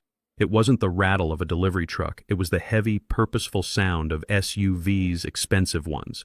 I stood up. I walked to the door of my room and pressed my ear against the wood. The front entrance of the facility was down the hall and around the corner, but the building was poorly constructed. Sound traveled. I heard the electronic buzz of the front door intercom, then a loud, insistent pounding. It wasn't a polite knock. It was the sound of authority demanding entry. Open the door, a voice boomed. It was amplified, likely a megaphone. This is the county sheriff. Open the door immediately or we will breach. There was a scuffle of footsteps from the nurse's station. I heard the night manager, a weaselly man named Griffin, who smelled of stale cigarettes, shouting something unintelligible. The buzzer sounded long and angry. The heavy magnetic locks disengaged with a clunk. The double doors flew open. The sound of boots on linoleum was like thunder. It wasn't just 2 or 3 people. It sounded like an army. I stepped back from the door. I stood in the center of the room. I clasped my hands behind my back. I lifted my chin. I was not a patient anymore. I was Thaddeus King, and my entourage had arrived. The commotion in the hallway grew louder. You cannot just barge in here, Griffin was shouting. His voice was high and panicked. This is a private medical facility. You need a warrant. You are violating HIPAA regulations. I heard a voice I recognized instantly. It was cool, dry, and sharp as a razor blade. It was the voice of Mr. Stein. Mr. Griffin Stein said. His voice cut through the noise like a knife through rotten fruit. I suggest you lower your voice before I add obstruction of justice to the laundry list of charges I am currently drafting against you. What charges? Griffin stammered. Who are you? I am the attorney for Mr. Thaddeus Kingstein replied, and this is Sheriff Miller. We are executing a court order for the immediate release of a patient being held against his will. We are also executing a search warrant for your office regarding the acceptance of a $50,000 bribe from a Mr. Hunter Vance. Bribe, Griffin squeaked.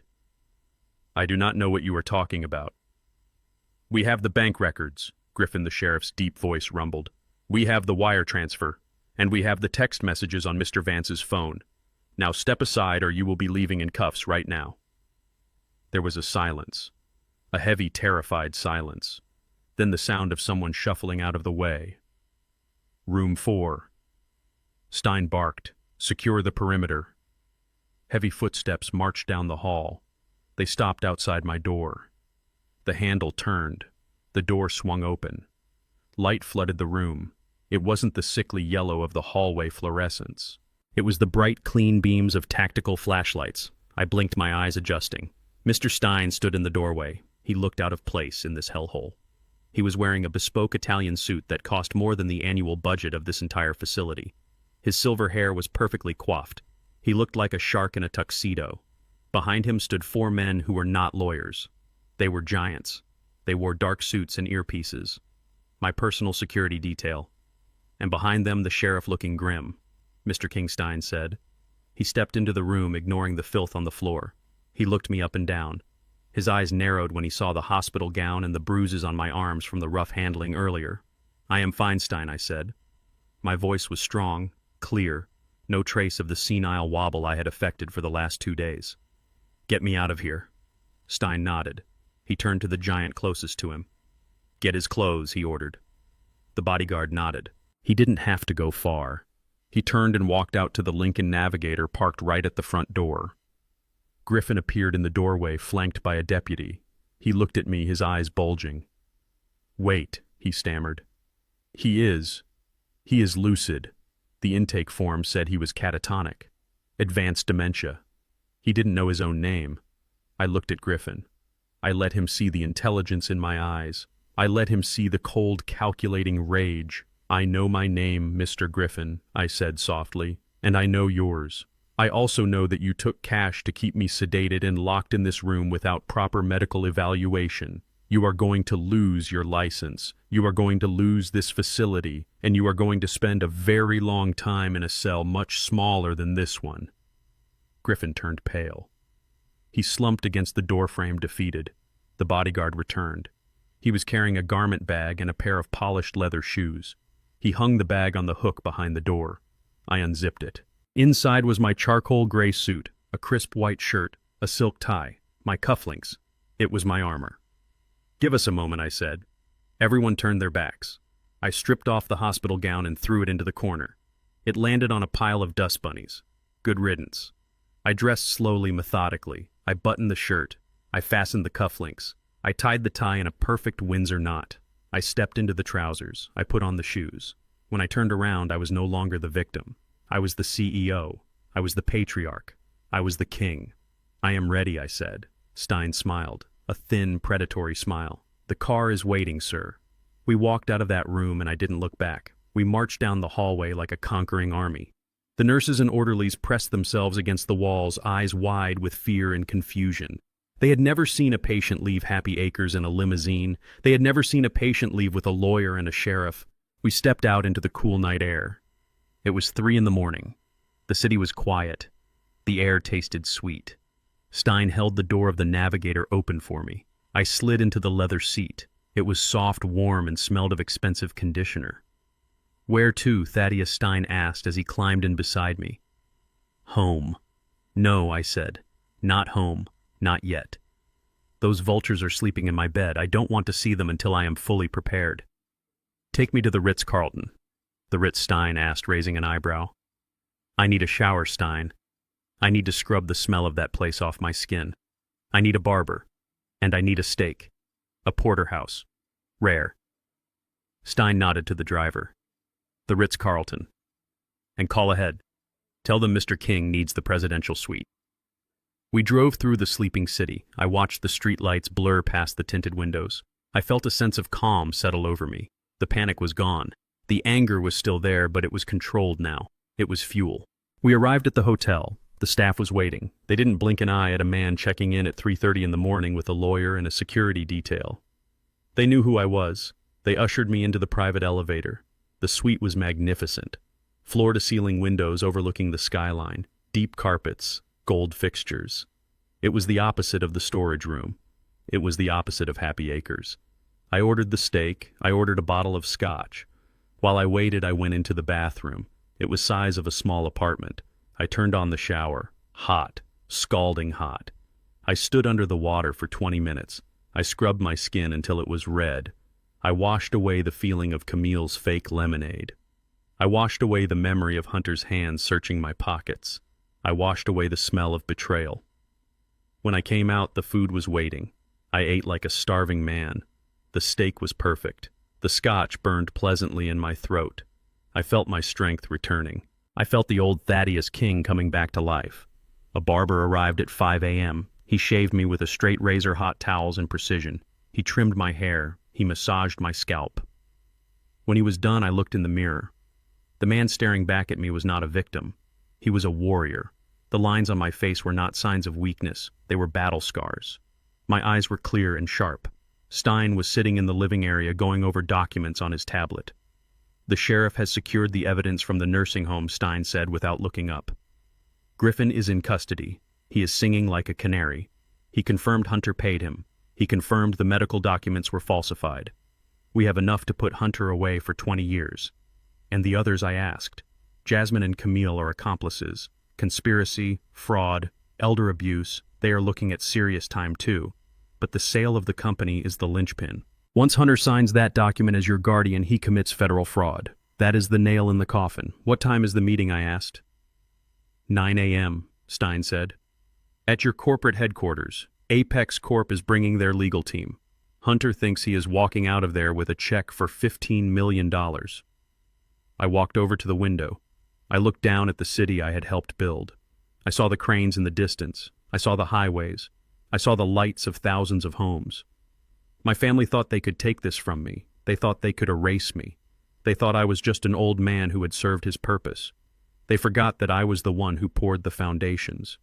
They forgot that I knew where every skeleton was buried because I was the one who dug the holes. Let them have their morning, I said softly. Let them walk into that boardroom. Let them taste the victory. Let them think they have won. I turned back to Stein. Have the car ready at 8:30, I said. I want to make an entrance. Stein nodded. He closed his tablet. It will be a pleasure, Thaddeus. I stood by the window as the sun began to crest over the horizon. It bathed the city in gold light. It was a new day, a day of reckoning.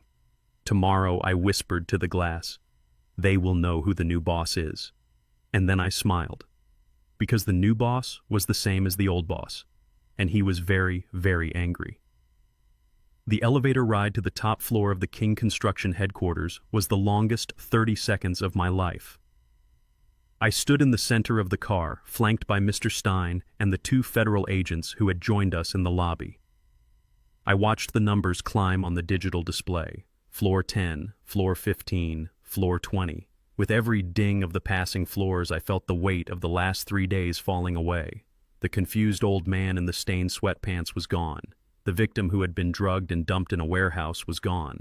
In the reflection of the polished brass doors, I saw only Thaddeus King. I saw the man who had turned a single cement mixer into a skyline. I adjusted my tie one last time. It was a power tie, a deep crimson silk that I saved for closing deals or firing executives. Today, I was doing both.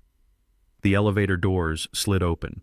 The reception area was quiet, bathed in the soft morning light that streamed through the floor-to-ceiling windows. The receptionist, a young woman named Sarah, whom I had hired fresh out of college, looked up from her desk. Her eyes went wide. She dropped her pen. Her mouth opened but no sound came out. She looked as if she were seeing a ghost. I brought a finger to my lips in a gesture of silence. She nodded slowly, tears welling in her eyes. She knew. Everyone in the office knew that something was wrong. They knew that Hunter and Jasmine had taken over. They knew that the vultures were circling. Seeing me standing there upright and sharp in my bespoke suit must have felt like a miracle. I walked past her desk without a word. The double glass doors of the main boardroom were just down the hall. They were frosted for privacy, but I could see the blurred silhouettes of the people inside. I could hear voices. The walls of my building were thick, soundproofed to keep the noise of the city out, but they couldn't keep the stench of betrayal in. I stopped just outside the doors. Mr. Stein stood to my right. The agent stood behind us. I motioned for them to wait. I wanted to hear it. I wanted to hear the eulogy they were delivering for my legacy before I kicked the casket open. I pressed my ear closer to the gap between the doors. Hunter was speaking. His voice was loud, booming with an unearned confidence. He was projecting, trying to fill a room that was too big for him. The fact is, Gentleman Hunter said King Construction has been stagnant for a decade. Thaddeus was a great man in his time, sure. He knew how to pour concrete, but he didn't understand the modern market. He was risk-averse. He held onto assets that were depreciating. He didn't understand leverage. I clenched my jaw. Risk-averse. I had risked everything I owned 3 times over to keep this company afloat during the recession of 2008. I had paid my workers out of my own savings when the banks froze credit lines. I understood leverage better than he understood how to tie his own shoes. Under my leadership, Hunter continued, his voice dripping with arrogance. We are going to pivot. We are going to liquidate the heavy machinery division. It is overhead we don't need. We are going to focus on high-end residential development, gentrification projects. That is where the margin is. We take the King name, which still has some street value in this city, and we slap it on luxury condos. Low cost, high yield. We are trimming the fat. Trimming the fat. He was talking about the men and women who had worked for me for 20 years. He was talking about the foremen who knew the soil composition of this city by taste. He was going to fire them all to build cheap apartments for yuppies. I heard a different voice. It was deep, gravelly, and impatient. It belonged to Marcus Thorne, the CEO of Apex Corp. Apex was my biggest rival. They were a conglomerate that cut corners, used cheap materials, and buried their lawsuits in paperwork. I had beaten them on every major bid for the last 5 years because the city knew that when Thaddeus King built a bridge, it didn't collapse. That is all very fascinating, Hunter Thorne said. He sounded bored. But we are not buying your vision. We are buying the client list and the permits. We can discuss your pivot later. Right now I have a plane to catch. Let us get to the signatures. Hunter laughed, a nervous, ingratiating sound. Of course, Marcus. Straight to business. I like that. We are going to get along great. I shifted my position so I could see through the narrow gap between the doors. The scene inside made my blood boil. Hunter was sitting at the head of the table, my chair. He was wearing my suit. It was a navy pinstripe I had bought in London 5 years ago. I recognized the cut immediately, but on him it looked ridiculous. The shoulders were too broad, the sleeves too long. He looked like a child playing dress-up in his father's closet. He was sweating despite the climate control. He kept wiping his palms on his trousers. My trousers. Jasmine sat to his right. She was tapping her foot frantically, a staccato rhythm that vibrated through the floor. She was checking her phone every 10 seconds. She looked terrified. She wasn't looking at the contract. She was looking at the clock. She knew the deadline was looming. She knew that if that money wasn't wired by noon, the threats from the casino owners would become reality. Camille was there too. She sat on the other side of Hunter, staring blankly at the polished wood of the table. She held a glass of water with both hands, staring into it as if it were a crystal ball showing her a future she didn't want to see. She looked aged, diminished. The guilt was eating her alive, but not enough to stop her. She was still there. She was still an accomplice.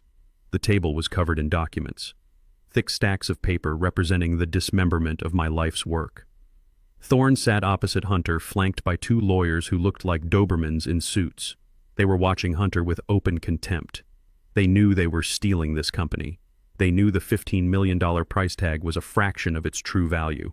They were buying a diamond for the price of glass because the seller was a desperate fool.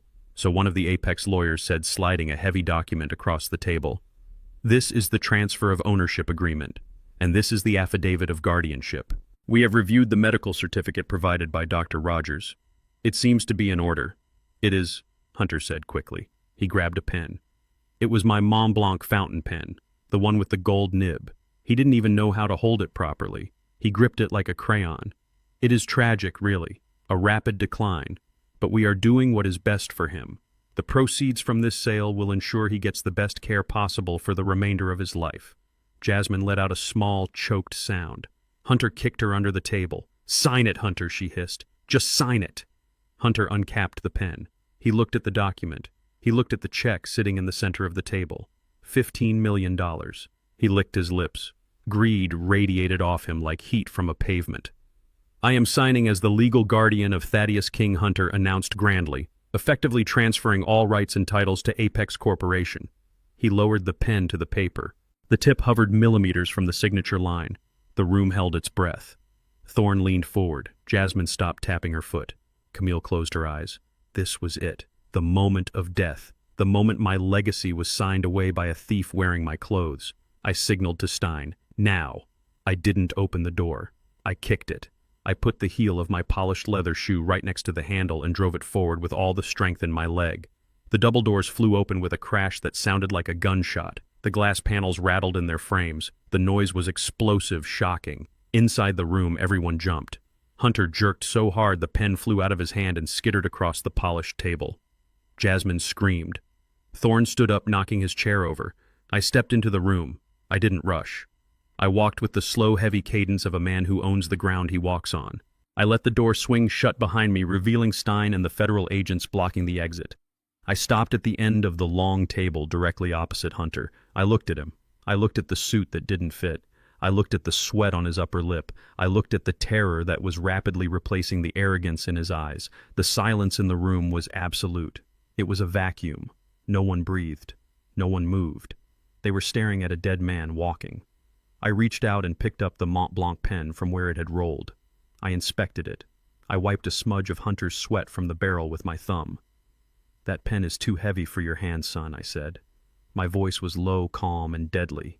"It takes a man to hold a pen like this, not a parasite." Hunter made a sound like a strangling cat. He pushed himself back in my chair, scrambling away from me.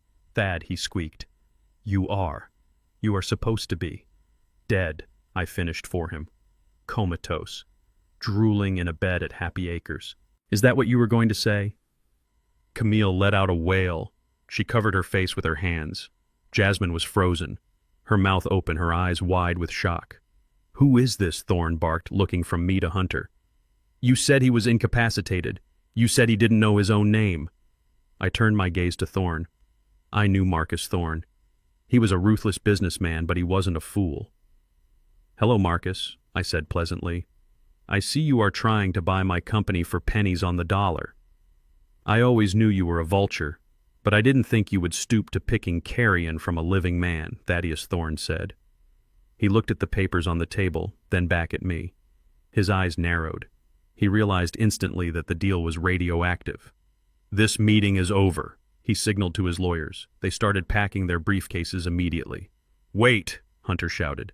He stood up, trying to regain control of a room that had spun wildly out of his orbit. "Do not listen to him. He is sick. He has dementia. I have the papers. I have the power of attorney. He escaped from the facility. He is a danger to himself. Security! Call security! Sit down, Hunter!" I roared. My voice echoed off the glass walls. It was the voice I used to command construction crews over the roar of jackhammers. It was a voice of absolute authority. Hunter collapsed back into the chair. He looked small. He looked broken. Mr. Stein stepped forward. He placed a briefcase on the table and opened it. He didn't take out a contract. He took out a remote control. He pointed it at the large presentation screen on the wall. "Mr. Vance claims that Mr. King is mentally incompetent," Stein said to the room.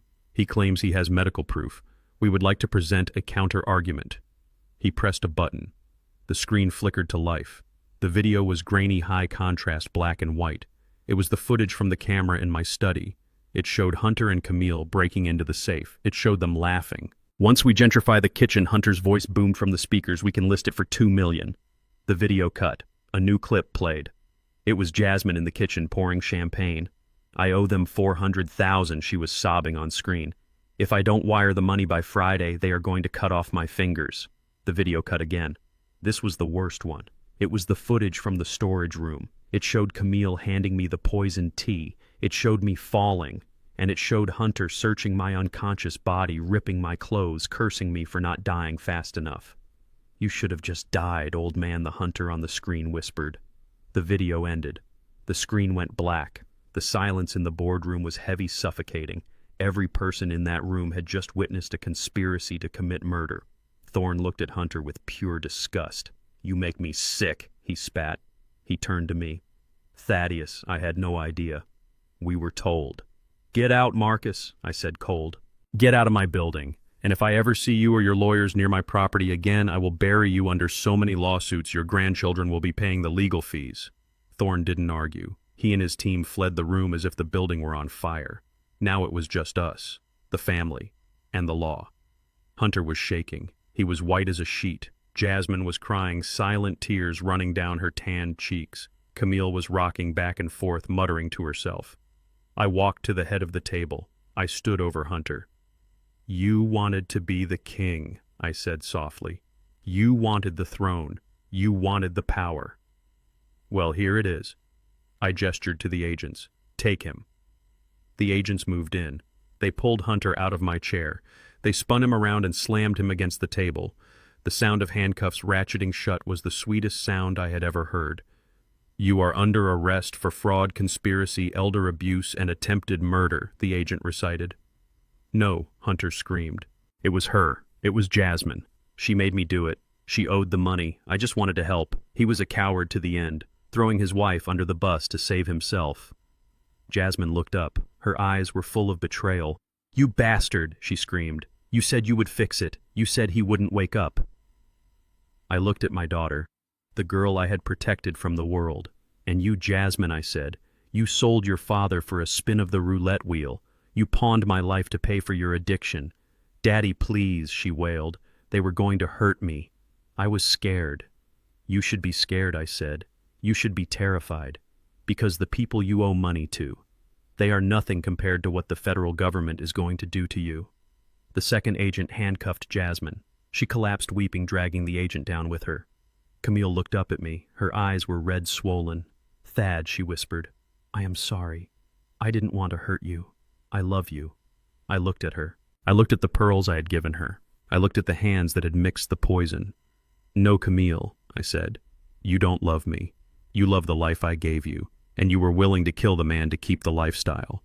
I turned my back on them. I walked to the window. I looked out at the city. "Take them away," I said. I heard the scuffling of feet. I heard the sobbing. I heard the doors open and close. And then there was silence. I was alone in the boardroom. I was alone in my company. I was alone in the world. But as I looked out at the skyline, I didn't feel lonely. I felt clean. I had torn down the rotten structure. I had cleared the site. Now it was time to rebuild. The chaos in the boardroom was instantaneous and deafening. Hunter scrambled back from the table, his chair toppling over with a loud crash. He looked at me as if I were a corpse that had clawed its way out of the grave to drag him back down into the dirt. He was hyperventilating, his chest heaving under the fabric of my suit. He grabbed the guardianship papers from the table and waved them in the air like a shield, desperate to ward off the reality that was closing in on him. He escaped. Hunter screamed, his voice cracking with hysteria. He pointed a shaking finger at me. "Call security. Call the police. This man is mentally unstable. He is a danger to himself and others. I have the papers. I have the court order right here. He belongs in a facility." He looked around the room, pleading with the Apex lawyers, pleading with Marcus Thorne, pleading with anyone who would listen to his lies. "Look at him," Hunter yelled, sweat dripping down his forehead. "He doesn't know where he is. He thinks he runs this place. He is sick. Help me restrain him." I didn't move. I didn't shout. I just stood there, flanked by Mr. Stein and the federal agents, and watched him unravel. It was pathetic. It was the frantic thrashing of a rat that knows the trap has already snapped shut. Marcus Thorne looked at Hunter with a mixture of confusion and distaste. He looked at me, standing tall and lucid in my bespoke suit, and then he looked at the sweating, screaming man who claimed to be my guardian. The math wasn't adding up, and Thorne was a man who lived by the numbers. Mr. Stein stepped forward. He moved with the calm precision of an executioner. He placed a silver briefcase on the polished mahogany table and snapped the latches open. He didn't say a word to Hunter. He didn't even look at him. He pulled out a laptop and connected it to the boardroom's main presentation system. "What are you doing?" Hunter shouted. You cannot use that. That is company property. I am the CEO. I order you to stop. Stein ignored him. He tapped a key. The massive screen at the head of the room, which had been displaying the Apex merger logo, flickered and changed. The lights in the room dimmed automatically. The first video appeared. It was grainy and black and white, taken from the hidden camera in the storage room. The date and timestamp in the corner showed it was from the previous evening. The audio was crystal clear, amplified by the boardroom's high-end sound system. On the screen, Camille walked into the small room. She was holding a steaming mug. The camera angle was perfect. It showed her face clearly. It showed the cold, detached expression she wore as she handed me the poisoned tea. "Drink it," Thad the Camille on the screen said. Her voice echoed through the silent boardroom. "It will make you feel better." The video cut to a close-up. It showed her watching me fall. It showed her standing over my body, not calling for help, not checking for a pulse, but watching with a terrifying patience. I heard a gasp from the corner of the room. The real Camille was staring at the screen, her hands covering her mouth, her eyes wide with horror. She was seeing herself through the eyes of a jury, and she knew there was no defense for what she was seeing. Stein tapped a key. The video changed. Now it was the kitchen. The timestamp was from 2 days ago. Jasmine was sitting at the counter, a glass of wine in her hand. She was crying, but they weren't tears of sorrow. They were tears of selfish terror. "I owe them $400,000, the Jasmine on the screen sobbed. "If I don't pay them, they are going to hurt me. We have to sell the company, Hunter. We have to sell it now. Who cares about Dad? He has lived his life. I have my whole life ahead of me." The Jasmine in the boardroom let out a wail. She slumped forward, burying her face in her arms on the table. The Apex lawyers were staring at her, their mouths agape. This wasn't a business deal. This was a crime scene. Stein tapped the key one last time. The third video played. This was the one that sealed the lid on the coffin. It was footage from a coffee shop downtown. It showed Hunter sitting across from a disheveled man with a red nose. Dr. Silas Rogers. Hunter reached into a bag and pulled out a thick envelope. He slid it across the table. Rogers opened it. It was full of cash. $50,000, the Hunter on the screen said. All cash. "Just sign the certificate, Silas. Say he is incompetent. Say he has advanced dementia. Once he is in the pines, nobody is going to check." Rogers took the envelope. He smiled. "Consider him certified," he said. The screen went black. The lights came back up. The silence in the room was heavier than concrete. It pressed down on everyone, suffocating and absolute. There was no way to spin this. There was no way to explain it away. It was conspiracy. It was fraud. It was attempted murder. And it was all recorded in high definition. Hunter was leaning against the wall, his legs trembling so hard he could barely stand. The paper he had been waving, the guardianship order he had pinned all his hopes on, fluttered from his hand and landed on the floor. It lay there, a useless piece of trash. I walked over to it. I picked it up. I looked at the signature at the bottom. Dr. Silas Rogers. I looked at Hunter. "Is this your shield, son?" I asked softly. "Is this the paper that makes you the king?" Hunter didn't answer. He couldn't speak. He was hyperventilating, making small wheezing sounds. I ripped the paper in half. The sound was loud in the quiet room. I ripped it again and again. I let the pieces fall like confetti onto the expensive carpet. "You missed something, Hunter," I said. "You were so busy drilling into my safes and bribing my doctors that you forgot to do your due diligence. You forgot the first rule of construction. Check the foundation." I walked to the head of the table. I placed my hands on the leather chair that Hunter had been warming. I leaned forward, looking at the stunned faces of the Apex team. "You thought you were buying King Construction," I said to Marcus Thorne. "You thought you were buying my assets, my machinery, my contracts. You thought you were getting a steal because my guardian was signing it over." I turned my gaze to Hunter. "But you cannot sell what you do not own, Hunter." Hunter looked up. His eyes were bloodshot and confused. "What are you talking about?" he whispered. "You own it. You are the sole proprietor. I saw the binder. I saw the stock certificates. You saw what I wanted you to see," I said. "You saw the operating documents. But you didn't look at the dates, and you certainly didn't check the county clerk's records." I motioned to Stein. He pulled a single bound document from his briefcase and slid it down the table. It stopped right in front of Hunter. 3 years ago, I continued, my voice steady and strong. I realized that I had a snake in my garden. I realized that my son-in-law was looking at my business not as a legacy to build, but as a piggy bank to smash. So I made a change. I tapped the document on the table. I transferred 100% of the shares of King Construction, along with the title to this building and every piece of heavy machinery in the yard, into the King Family Irrevocable Trust. Hunter stared at the document. He didn't touch it. He looked like he was afraid it would bite him. Irrevocable, I said, savoring the word. Do you know what that means, Hunter? It means I cannot take it back. It means I do not own it anymore. I am not the owner of King Construction. I am an employee. I am the manager hired by the trust to run the day-to-day operations. My salary is $1 a year. The room spun for Hunter. I could see it in his eyes. The $15 million, the Ferrari, the offshore accounts. They were evaporating like mist in the sun, but he stammered. But if you are incapacitated, if I am your guardian, I control your assets. You control my personal assets, I corrected him. You control my checking account, you control my socks, but you do not control the trust. The trust has its own bylaws. It has its own board of trustees. And do you know what the bylaws say happens if the manager becomes incapacitated? I leaned in closer. It says that management authority immediately transfers to the appointed successor.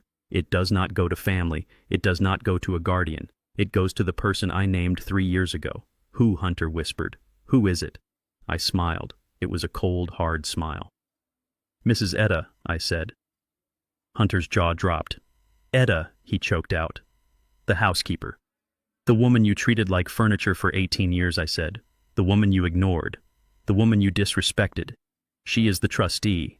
She controls the company. She controls the money. And she hates you, Hunter. She hates you more than she hates dust. The realization hit him like a physical blow. He had broken into my safe. He had poisoned me. He had risked everything. And even if he had succeeded, even if I was drooling in a bed at Happy Acres right now, he wouldn't have been able to sell a single screw. His signature was worthless. His power of attorney was a blank check drawn on an empty account. The Apex lawyers were already packing up. They were professionals. They knew a dead deal when they saw one. They knew that buying a company from a fraudster who didn't even hold the title was a legal nightmare they wanted no part of. Marcus Thorne stood up. He was a big man, broad-shouldered and imposing. He adjusted his suit jacket. He picked up his briefcase. He looked at me and nodded a gesture of respect from one shark to another. Well played, Thaddeus, he said. You wasted my morning, but I have to admit that was impressive. Then he turned to Hunter. Hunter was slumped against the wall, looking like a deflated balloon. Thorne walked over to him. He stood in front of him, blocking out the light. You told me you had full authority, Thorne said. His voice was a low rumble. You told me this was a clean deal. You dragged my team out here. You drafted contracts. You wasted my time. And in my business, time is the only thing more expensive than money. Hunter looked up, his eyes pleading. Marcus, please. I didn't know. He tricked me. Thorne didn't speak. He pulled back his hand and slapped Hunter across the face. It wasn't a fight slap. It was a dismissal. It was the backhanded slap of a king disciplining a peasant. It was loud, sharp, and humiliating. Hunter's head snapped to the side. A red mark bloomed instantly on his cheek. Do not ever say my name again, Thorne hissed. If you come within 500 feet of my office, I will have you arrested for trespassing. You are a fraud, and you are a failure. Thorne turned and walked out of the room, his team trailing behind him. The door swung shut, leaving us alone with the wreckage of Hunter's ambition. Hunter held his cheek. Tears were streaming down his face now. He looked at Jasmine, but she wouldn't look at him. She was staring at her hands handcuffed behind her back. He looked at Camille, but she was catatonic with shock. The federal agents stepped forward. The show was over. It was time for the cleanup. Hunter Vance, the lead agent, said, pulling a pair of handcuffs from his belt. You are under arrest for wire fraud conspiracy to commit murder and violation of the Elder Justice Act. Turn around and place your hands behind your back. Hunter didn't fight. He didn't run. He had nowhere to go. The fantasy was over. He turned around slowly, his movements jerky and uncoordinated. The agent slapped the cuffs on him. The metallic click echoed in the silent boardroom. I watched him. I watched the man who had lived in my house, eaten my food, and plotted my death. I felt nothing. No pity, no sadness, just a cold, clean sense of finality. I had demolished the old structure. The lot was cleared. Take them away, I said to the agents. Hunter looked at me over his shoulder as they dragged him towards the door. You planned this, he spat. You knew. You let us do it. I straightened my tie. I looked him in the eye. I didn't make you do anything, Hunter, I said. I just gave you the rope. You were the one who tied the noose.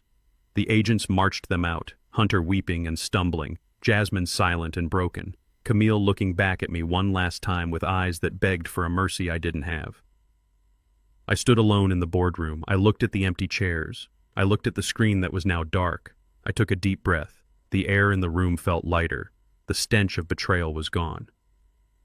Mr. Stein closed his briefcase. What now, Thaddeus, he asked. I walked to the window and looked down at the city. Now I said we go to the house. I have one more eviction to process. And I believe Mrs. Etta is waiting for her keys. The sound of handcuffs tightening is distinct. It is a series of mechanical clicks that signals the end of freedom and the beginning of consequences. In the boardroom, that sound seemed to echo off the glass walls, drowning out the hum of the city 20 floors below. Hunter was pressed against the mahogany table, his face distorted by the pressure of the federal agent's grip. But it was Jasmine who shattered the silence. "Daddy, please," she screamed. Her voice was unrecognizable, a shrill tear in the fabric of the room. "I was forced. You have to believe me. Hunter made me do it. He said he would hurt me if I did not help him. He said he would kill you anyway and frame me for it. I was a hostage, Daddy. I was scared. I looked at my daughter. Her mascara was running in black rivers down her face. She looked like a child who had been caught stealing from the cookie jar, except the cookie jar was my life, and the theft was attempted murder. She was lying. I knew she was lying. I had seen the footage. I had heard her voice in the kitchen, cool and calculating, counting her share of the inheritance before my body was even cold. "You are a liar," Hunter roared, twisting his head to look at her. His face was purple with rage. "You are a gambling junkie, Jasmine. Tell him about the Maldives. Tell him about the 400,000. You begged me to liquidate the company. You said if we didn't get the cash by Friday, the sharks were going to mail your fingers to the house in a box." He turned his desperate eyes to me. "Thaddeus, listen to me. I am a businessman. I make deals. I made a bad deal with your daughter. She is sick. She has a problem. I was just trying to clean up her mess. I was trying to protect the family name." "Protect the family name," I repeated softly. "By poisoning the patriarch, by forging medical documents, by selling a 40-year-old company for scrap." "It was her idea," Hunter spat. "She said you were old. She said you were useless. She said you were taking up space." "Stop it!" Jasmine shrieked. She lunged at him, but the agent held her back. "I hate you! I hate you!" I watched them tear each other apart. It was like watching wolves turn on a wounded pack member. There was no loyalty here. There was no love. There was only survival instinct and rot. "Daddy, look at me," Jasmine sobbed. "I am your princess. Remember, you built me a treehouse. You cannot let them take me to jail. I am pregnant." I froze. Pregnant. For a second the world tilted. A grandchild. A legacy. "She is lying," Hunter laughed. It was a cruel barking sound. "She is not pregnant, Thaddeus. She had her tubes tied 3 years ago. She didn't want to ruin her figure. She told me kids were a bad investment." I looked at Jasmine. She didn't deny it. She just looked down, her shoulders shaking. That was the final blow. She would use an imaginary child, my imaginary grandchild, as a shield to save herself. "Get them out of my sight," I said to the agents. "Wait!" a voice cried out from the hallway. "Stop! What is happening?" We all turned. The elevator doors had opened and Camille was running down the hallway. She looked frantic. Her hair was wild, her blouse buttoned wrong. Hunter must have texted her when I kicked the doors open. She had come to save the sinking ship. She burst into the room. She stopped dead when she saw the handcuffs. She saw Hunter pressed against the table. She saw Jasmine being held by an agent. And then she saw me, standing tall, standing alive. "Thad," she gasped. She put a hand to her throat. "Oh my God, you are okay. They told me. They told me you were gone." "Save it, Camille," I said. My voice was tired. "I watched the video. I saw you hand me the tea. I saw you watch me fall." Camille paled. She looked at the screen where the frozen image of her crime was still displayed. She realized there was no lie that could cover this. She did the only thing she knew how to do. She negotiated. "Thad, please," she said, walking towards me, her hands outstretched. "We made mistakes. Terrible mistakes. But we are family. We can work this out. You don't have to send them to prison. You don't have to ruin us." I stepped back. "Do not touch me." Okay, she stammered. "I understand. You are angry. You have every right to be. But think about the optics. Think about the scandal. We can handle this quietly. We can go to therapy. Therapy. I laughed. It was a dry, humorless sound. You tried to kill me, Camille. That is not a marital issue. That is a felony. She looked around the room, her eyes darting from the agents to Mr. Stein. She realized she was losing. She realized the people were going to jail. And then the survival instinct kicked in. The same greed that had led her to poison my tea surfaced. Fine, she said, her voice hardening. Send them to jail. If they broke the law, they faced the consequences. But what about me, Thad? I am your wife. We have been married 40 years. Half of everything is mine. I stared at her. She was throwing her daughter and son-in-law into the fire to save her own share of the fortune. You want a divorce? I asked. I want what is fair, she said, lifting her chin.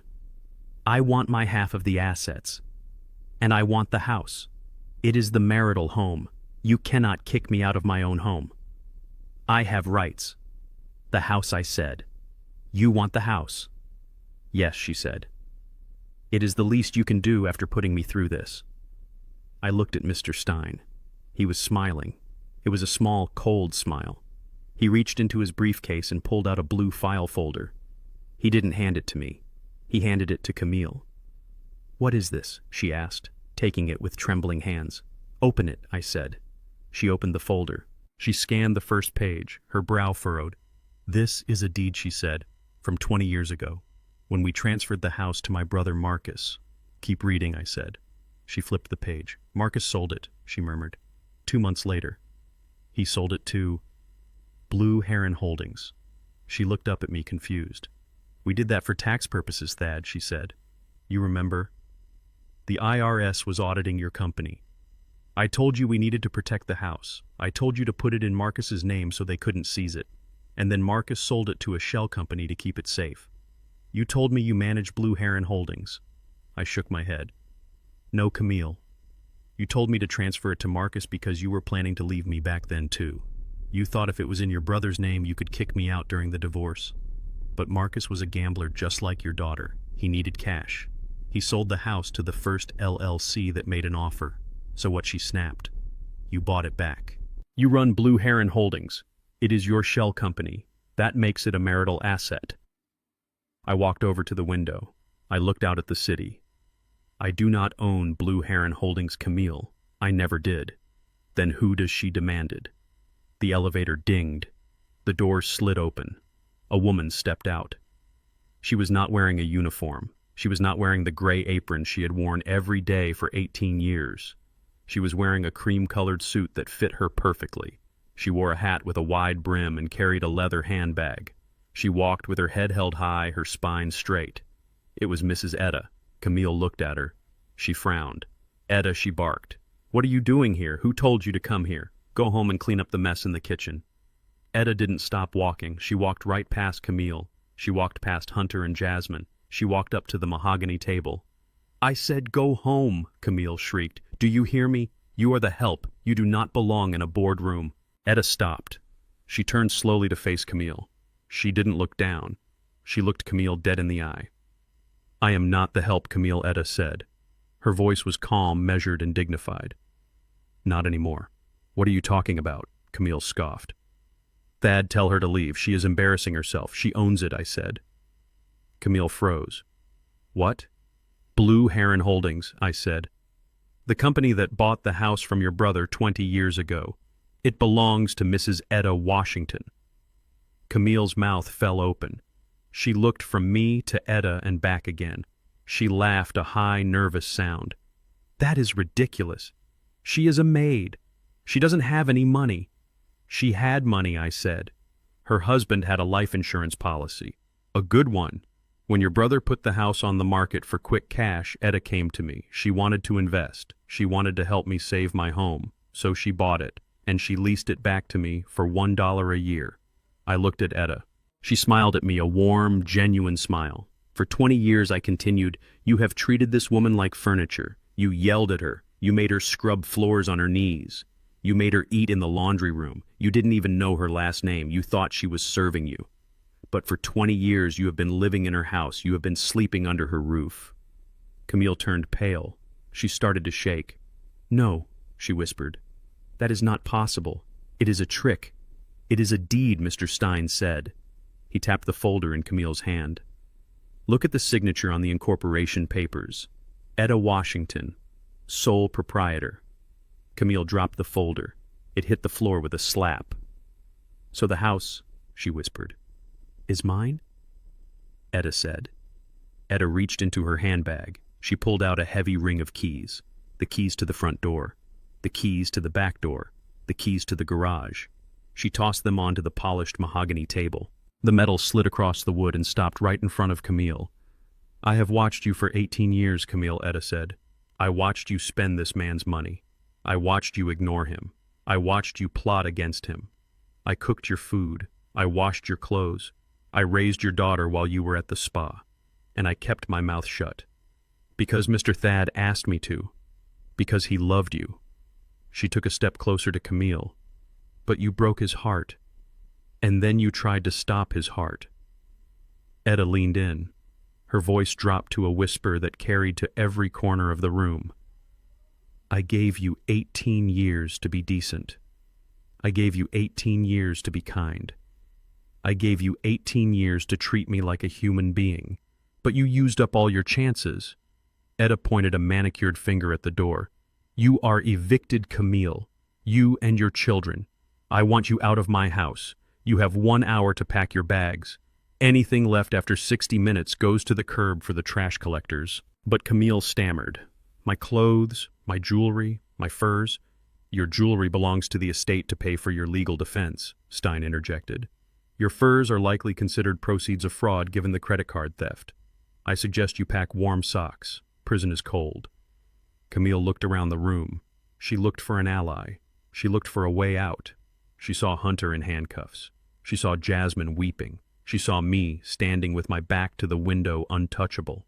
And she saw Etta, the woman she had scorned, holding the power of a landlord and a judge. "Please," Camille whispered. "Thad.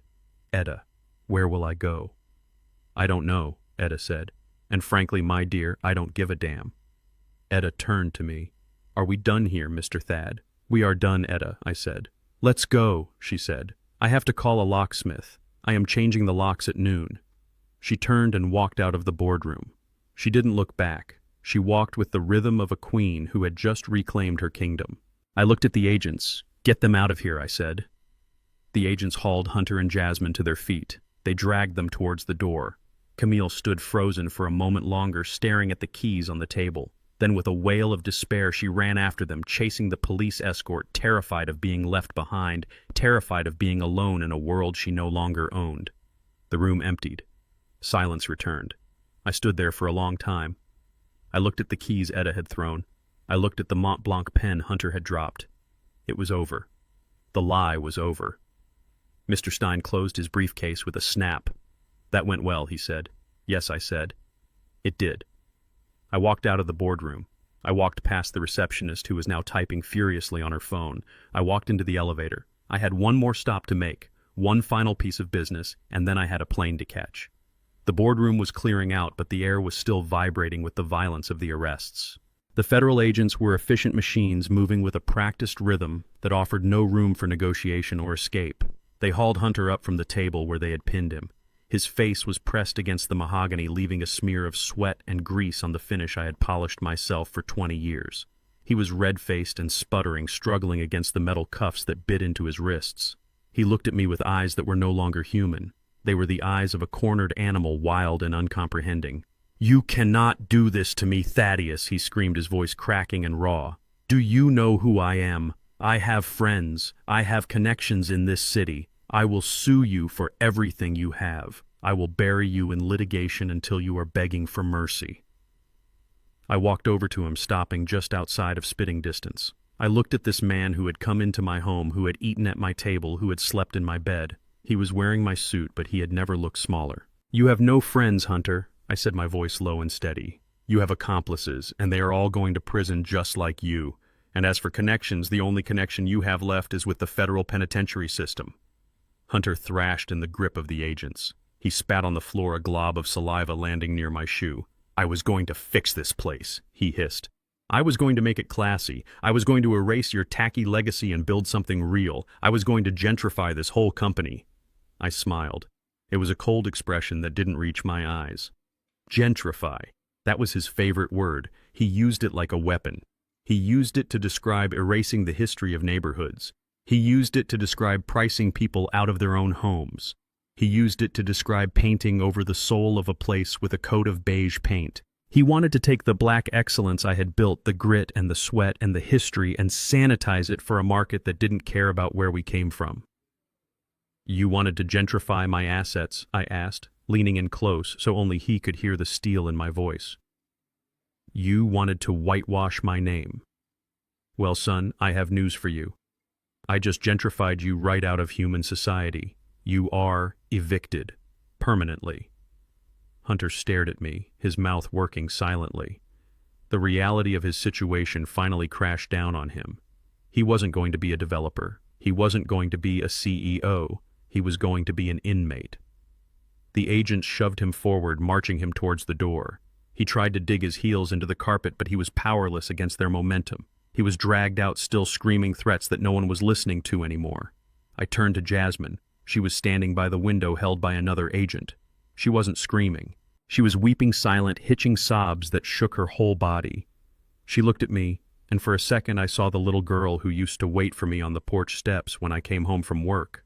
But that little girl was gone. She had been replaced by a woman who would sell her father to a loan shark to save her own skin. Mr. Stein stepped forward, holding a tablet. "Jasmine King," he said, his voice devoid of emotion. "In addition to the charges of conspiracy and elder abuse, we have completed a forensic audit of the company accounts this morning. It appears you have been siphoning funds from the operational budget for 18 months. $300,000 disguised as vendor payments to shell companies registered in your name. That is corporate embezzlement. That is grand larceny." Jasmine's knees buckled. The agent had to hold her up to keep her from collapsing to the floor. "I was going to pay it back," she whispered. "I just needed a lucky streak." "I was going to put it all back, Daddy, I swear. You stole from the men and women who built this company," I said. "You stole from the workers who pour concrete in the rain. You stole their pensions. You stole their safety equipment budget. You didn't just steal from me, Jasmine. You stole from families." "Take her," I said to the agent. Jasmine didn't fight. She let them lead her away, her head hanging low, her blonde hair falling forward to hide her face. She walked past her mother without looking at her. She walked out of the room and out of my life. Now there was only Camille. She stood near the head of the table, clutching her purse with white-knuckled hands. She wasn't handcuffed. The agents had left her alone for the moment, focusing on the immediate flight risks. She stood there in the silence of the empty boardroom, looking at me with wide, terrified eyes. She looked around the room, realizing she was the last one left. Her allies were gone. Her children were gone. Her plan was dust. "Thad," she breathed, taking a hesitant step forward. I held up a hand, stopping her in her tracks. "Don't," I said. She froze. Her lower lip trembled. "They are gone, Thad," she whispered. "They took our babies. They took criminals, Camille," I corrected her. "And they missed one." She flinched. "You are not going to send me to jail, are you?" she asked, her voice small and childlike. "I am your wife. We have been together 40 years. I didn't mean to hurt you. I was scared. Hunter said it was the only way. He said you were sick. He said you were suffering." I looked at her. I looked at the woman I had shared a life with. I remembered the day we met at a church picnic. I remembered the way she used to laugh. I remembered the way she held my hand when the doctor told us we couldn't conceive naturally. And then I remembered the storage room. I remembered the smell of bitter almonds in the tea. I remembered her watching me fall and saying nothing. "You watched me die, Camille," I said, my voice cracking for the first time. "You thought I was dying on that concrete floor and you didn't call for help. You worried about the rug, you worried about the timeline, but you didn't worry about me. That is not fear. That is evil." She started to cry. Ugly, racking sobs. "Please, Thad, I have nowhere to go. This is my life too. You cannot just throw me out on the street. I am an old woman." I walked over to the corner of the room where I had left a small carry-on suitcase. It was the same cheap, battered suitcase I had packed 3 days ago when I fled my own house. The same suitcase I had taken to Happy Acres. I picked it up. It felt light. I walked back to Camille. I placed the suitcase on the table in front of her. "What is this?" she asked, wiping her eyes. I opened it. Inside there was a single change of clothes, a toothbrush, and a white envelope. "This is what you left me with, Camille," I said. "When you sent me to that warehouse to rot, you sent me with nothing. You took my dignity. You took my home. You took my name." I reached into my pocket and pulled out my wallet. I took out 5 $100 bills. I placed them on top of the clothes in the suitcase. $500, I said. "That is what you get." What, she gasped, staring at the money. "You want a settlement?" I asked. "This is it. $500. That is more than you gave me when you signed that commitment order." "Thad, you cannot be serious," she wailed. $500. That won't even pay for a hotel for 2 nights. How am I supposed to live? How am I supposed to eat?" "I don't know, Camille," I said. "Maybe you can find a job. Maybe you can find someone else to leech off of. Or maybe you can go to the Pines. I hear they have vacancies." She stared at me in horror. She realized I was serious. She realized that the luxury, the comfort, the safety net she had taken for granted for 40 years was gone. It had been severed with the same finality as a guillotine blade. Mr. Stein stepped forward. "Mrs. King," he said formally, "the locks on the house have been changed. Your access to the bank accounts has been permanently revoked. Your credit cards have been canceled. The car in the parking lot has been repossessed by the leasing company.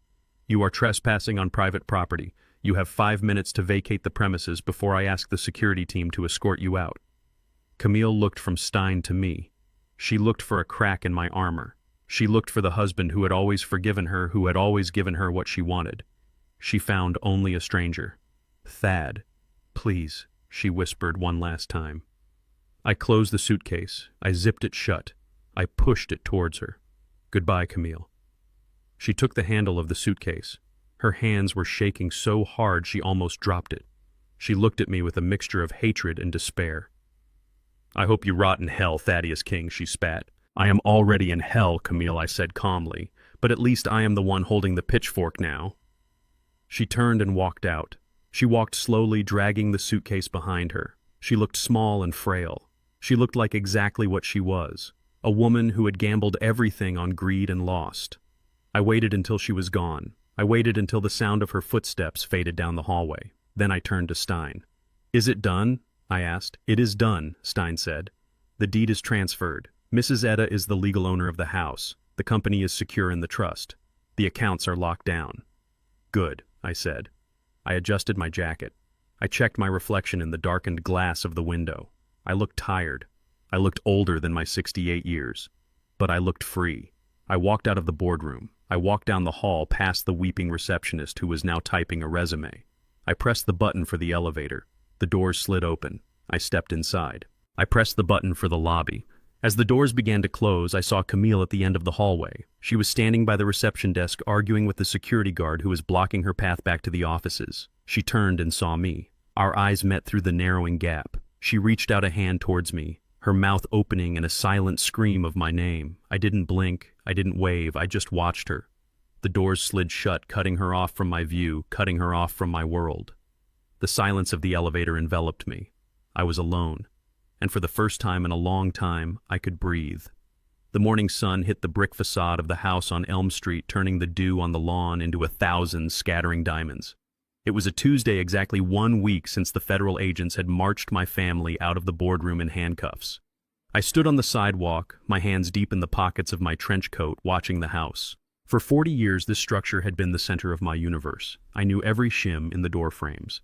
I knew exactly how the plumbing ran behind the drywall in the master bath. I had laid the pavers for the driveway with my own hands, kneeling in the wet cement until my knees bruised. It was a beautiful house. It stood proud and sturdy, a testament to quality craftsmanship in a world of cheap veneers. But as I looked at it now, I felt nothing. The emotional tether that had bound me to this place for 4 decades had been severed. It wasn't my home anymore. It was just a building, a container for memories that were rapidly turning to dust. I saw the window of the study where Hunter had drilled into my safe. I saw the window of the kitchen where Jasmine had poured champagne to celebrate my demise. I saw the small, high window of the storage room where Camille had watched me fall. Those ghosts were trapped in there, but I was out here, and the air on the sidewalk tasted sweeter than the air inside ever had. The front door opened. Mrs. Etta stepped out onto the porch. She wasn't wearing her gray uniform. She was wearing a floral sundress and a wide-brimmed straw hat. She held a pair of gardening shears in one hand. She looked different. She stood taller. Her shoulders, usually hunched from years of scrubbing floors and carrying trays, were squared. She looked like the lady of the house. She saw me standing by the gate and set the shears down on the porch railing. She walked down the driveway to meet me. Her gait was steady. She didn't rush. She didn't look down. "Mr. Thad," she said when she reached me. "Mrs. Etta," I replied. We stood there for a moment in silence. Two survivors of a shipwreck standing on the shore. "The house is quiet," she said. "It is the first time in 18 years I have heard the birds singing without the television blaring or someone shouting for coffee." "It suits you, Etta," I said. "Silence suits you," she smiled. It was a small, shy smile. "I found some of your things in the study," she said. "Your drafting compass, the picture of your mother. I put them in a box by the door. Do you want to come in and get them?" I looked past her at the open front door. I could see the foyer. I could see the grand staircase where Hunter had planned to push me. "No," I said softly. "I don't want them. My mother is in my heart, not in a picture frame. And I am done drafting." I reached into my coat pocket. The metal was cold and heavy against my palm. I pulled out the master key ring. It was a chaotic jumble of brass and steel. The key to the front door, the key to the back door, the key to the garage, the key to the wine cellar, the key to the safe room. Every lock I had installed to keep the world out. I held them out to her. "Here," I said. Etta looked at the keys. She wiped her hands on her dress, a reflex from years of service, before reaching out. She took them. Her fingers brushed mine. Her skin was rough, calloused from hard work. "You are sure, Mr. Thad?" she asked. "This is your legacy. You built this." "I built the walls, Etta," I corrected her. "You built the home. You were the one who put Band-Aids on Jasmine's knees when she fell. You were the one who made soup when Camille was sick. You were the one who polished the wood and watered the plants. You put more love into this house in a week than they did in a lifetime." I took a deep breath. "Besides, I added the legal transfer is complete. The deed is recorded in the county clerk's office. Blue Heron Holdings is yours. The house is yours. The contents are yours. Do whatever you want with it. Live in it, sell it, burn it down. It is your property." Etta closed her hand around the keys. She squeezed them tight. Tears welled in her eyes, but she didn't let them fall. She was a strong woman. "I won't burn it," she said. "I am going to paint the kitchen yellow. I always hated that gray color Camille picked out. It looked like a prison." "Yellow sounds good," I said. "Yellow is cheerful." She looked at me, her eyes searching my face. "Where will you go?" she asked. I smiled. "I am going to catch a flight," I said. "I have a vacation to take. A long one." "You take care of yourself, Thaddeus King," she said fiercely. "You eat properly. Don't skip meals. And take your blood pressure medicine." "I promise," I said. I turned away. I walked towards the black sedan waiting at the curb. The driver, a young man in a dark suit, opened the rear door for me. I paused before getting in. I looked back one last time. Etta was standing in the driveway, clutching the keys to her chest. She raised one hand in a wave. I nodded. Then I ducked into the car and closed the door. "To the airport, please," I told the driver. The car pulled away. I watched the house disappear in the side mirror. The brick, the trees, the woman standing in the sun. It shrank until it was just a speck, and then we turned a corner and it was gone.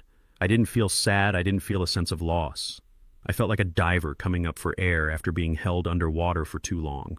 My lungs expanded. My heart slowed. The tension that had lived in my shoulders for years evaporated. The airport was a hive of activity. Travelers rushing announcements, blaring the smell of jet fuel and coffee. I moved through it with a new sense of purpose. I wasn't rushing. I wasn't stressed. I walked past the long lines at economy check-in. I walked past the frazzled families and the shouting businessmen. I went straight to the private terminal. Mr. Stein had arranged everything. The charter jet was waiting on the tarmac, gleaming white under the midday sun. It was a Gulfstream G650, a machine built for speed and luxury. I walked up the stairs. The flight attendant, a woman with a professional smile, greeted me at the door.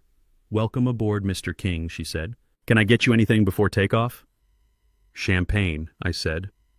"A bottle. And a glass." I settled into the wide leather seat. It was softer than any chair in my house. The interior of the plane was quiet, insulated from the noise of the world. I looked out the round window. I saw the baggage handlers loading luggage. I saw a commercial jet taxiing in the distance. I thought about Jasmine. I thought about the tag on her bag. Mail Maldives. She had lied to me. She had used my money to book a first-class trip to paradise while she plotted to put me in a cage. She had wanted the white sand and the turquoise water. She had wanted the luxury without the labor. Now she was in a holding cell in the county jail. She was trading her Louis Vuitton for an orange jumpsuit. She was trading the Maldives for a court date. And me. I was the one sitting on the jet. The flight attendant returned with a silver bucket and a crystal flute. She popped the cork. The sound was a sharp, festive crack. She poured the wine. The bubbles danced in the glass, rising to the surface in a golden stream. I picked up the glass. I held it up to the light. To retirement, I whispered. But it wasn't retirement. Not really. Retirement was what they wanted for me. Retirement was fading away. Retirement was sitting in a chair and waiting for the end. This was not retirement. This was a renaissance. The pilot's voice came over the intercom. "We are cleared for takeoff, Mr. King. Next stop, Valana International Airport, Maldives. Flight time is approximately 18 hours. Sit back and relax." The engines roared, a deep, powerful vibration that traveled through the floor and into my bones. The plane began to move. We gathered speed. The runway blurred. The buildings blurred. I felt the lift. That moment when gravity loses its grip and you break the bonds of the earth. We climbed, steep and fast. The city of Atlanta spread out below me like a circuit board. I saw the skyscrapers I had helped build. I saw the highways I had paved. I saw the sprawling suburbs where I had lived my life. From this height it all looked small. The betrayal, the pain, the anger. It was all down there, shrinking with every second. I reached into the breast pocket of my jacket. I pulled out a pair of sunglasses. They were aviators, gold-rimmed with dark lenses. I had bought them 20 years ago and never wore them because Camille said they made me look like a gangster. I put them on. The world turned a cool, shaded amber. I leaned back in the seat. I took a sip of the champagne. It was cold and dry and tasted of victory. People say that 70 is the end. They say it is the winter of life. They say you should be winding down, settling your affairs, making peace with your mortality. They say you become invisible. They are wrong. 70 is not the end. 70 is when you finally have the experience to know who is lying to you. 70 is when you have the patience to wait for the right moment to strike. 70 is when you realize that you don't have to carry the dead weight of people who don't love you. I wasn't winding down. I was just getting started. I had cleaned house. I had excavated the rot. I had poured a new foundation. I looked out at the clouds. They were white and fluffy, stretching out to the horizon like a field of snow. I was going to an island in the Indian Ocean. I was going to sit on a beach. I was going to fish. I was going to read books. I was going to meet new people who didn't know my name or my bank balance, and maybe, just maybe, I would build something new, a small house on the beach, just for me. No mahogany paneling, no marble floors, just wood and glass and light. A smile spread across my face. It wasn't the polite smile I had worn for years to keep the peace. It wasn't the fake smile I had used to fool Hunter. It was a real smile. A smile of pure, unadulterated satisfaction. I was Thaddeus King. I was alive. I was free. And I was flying.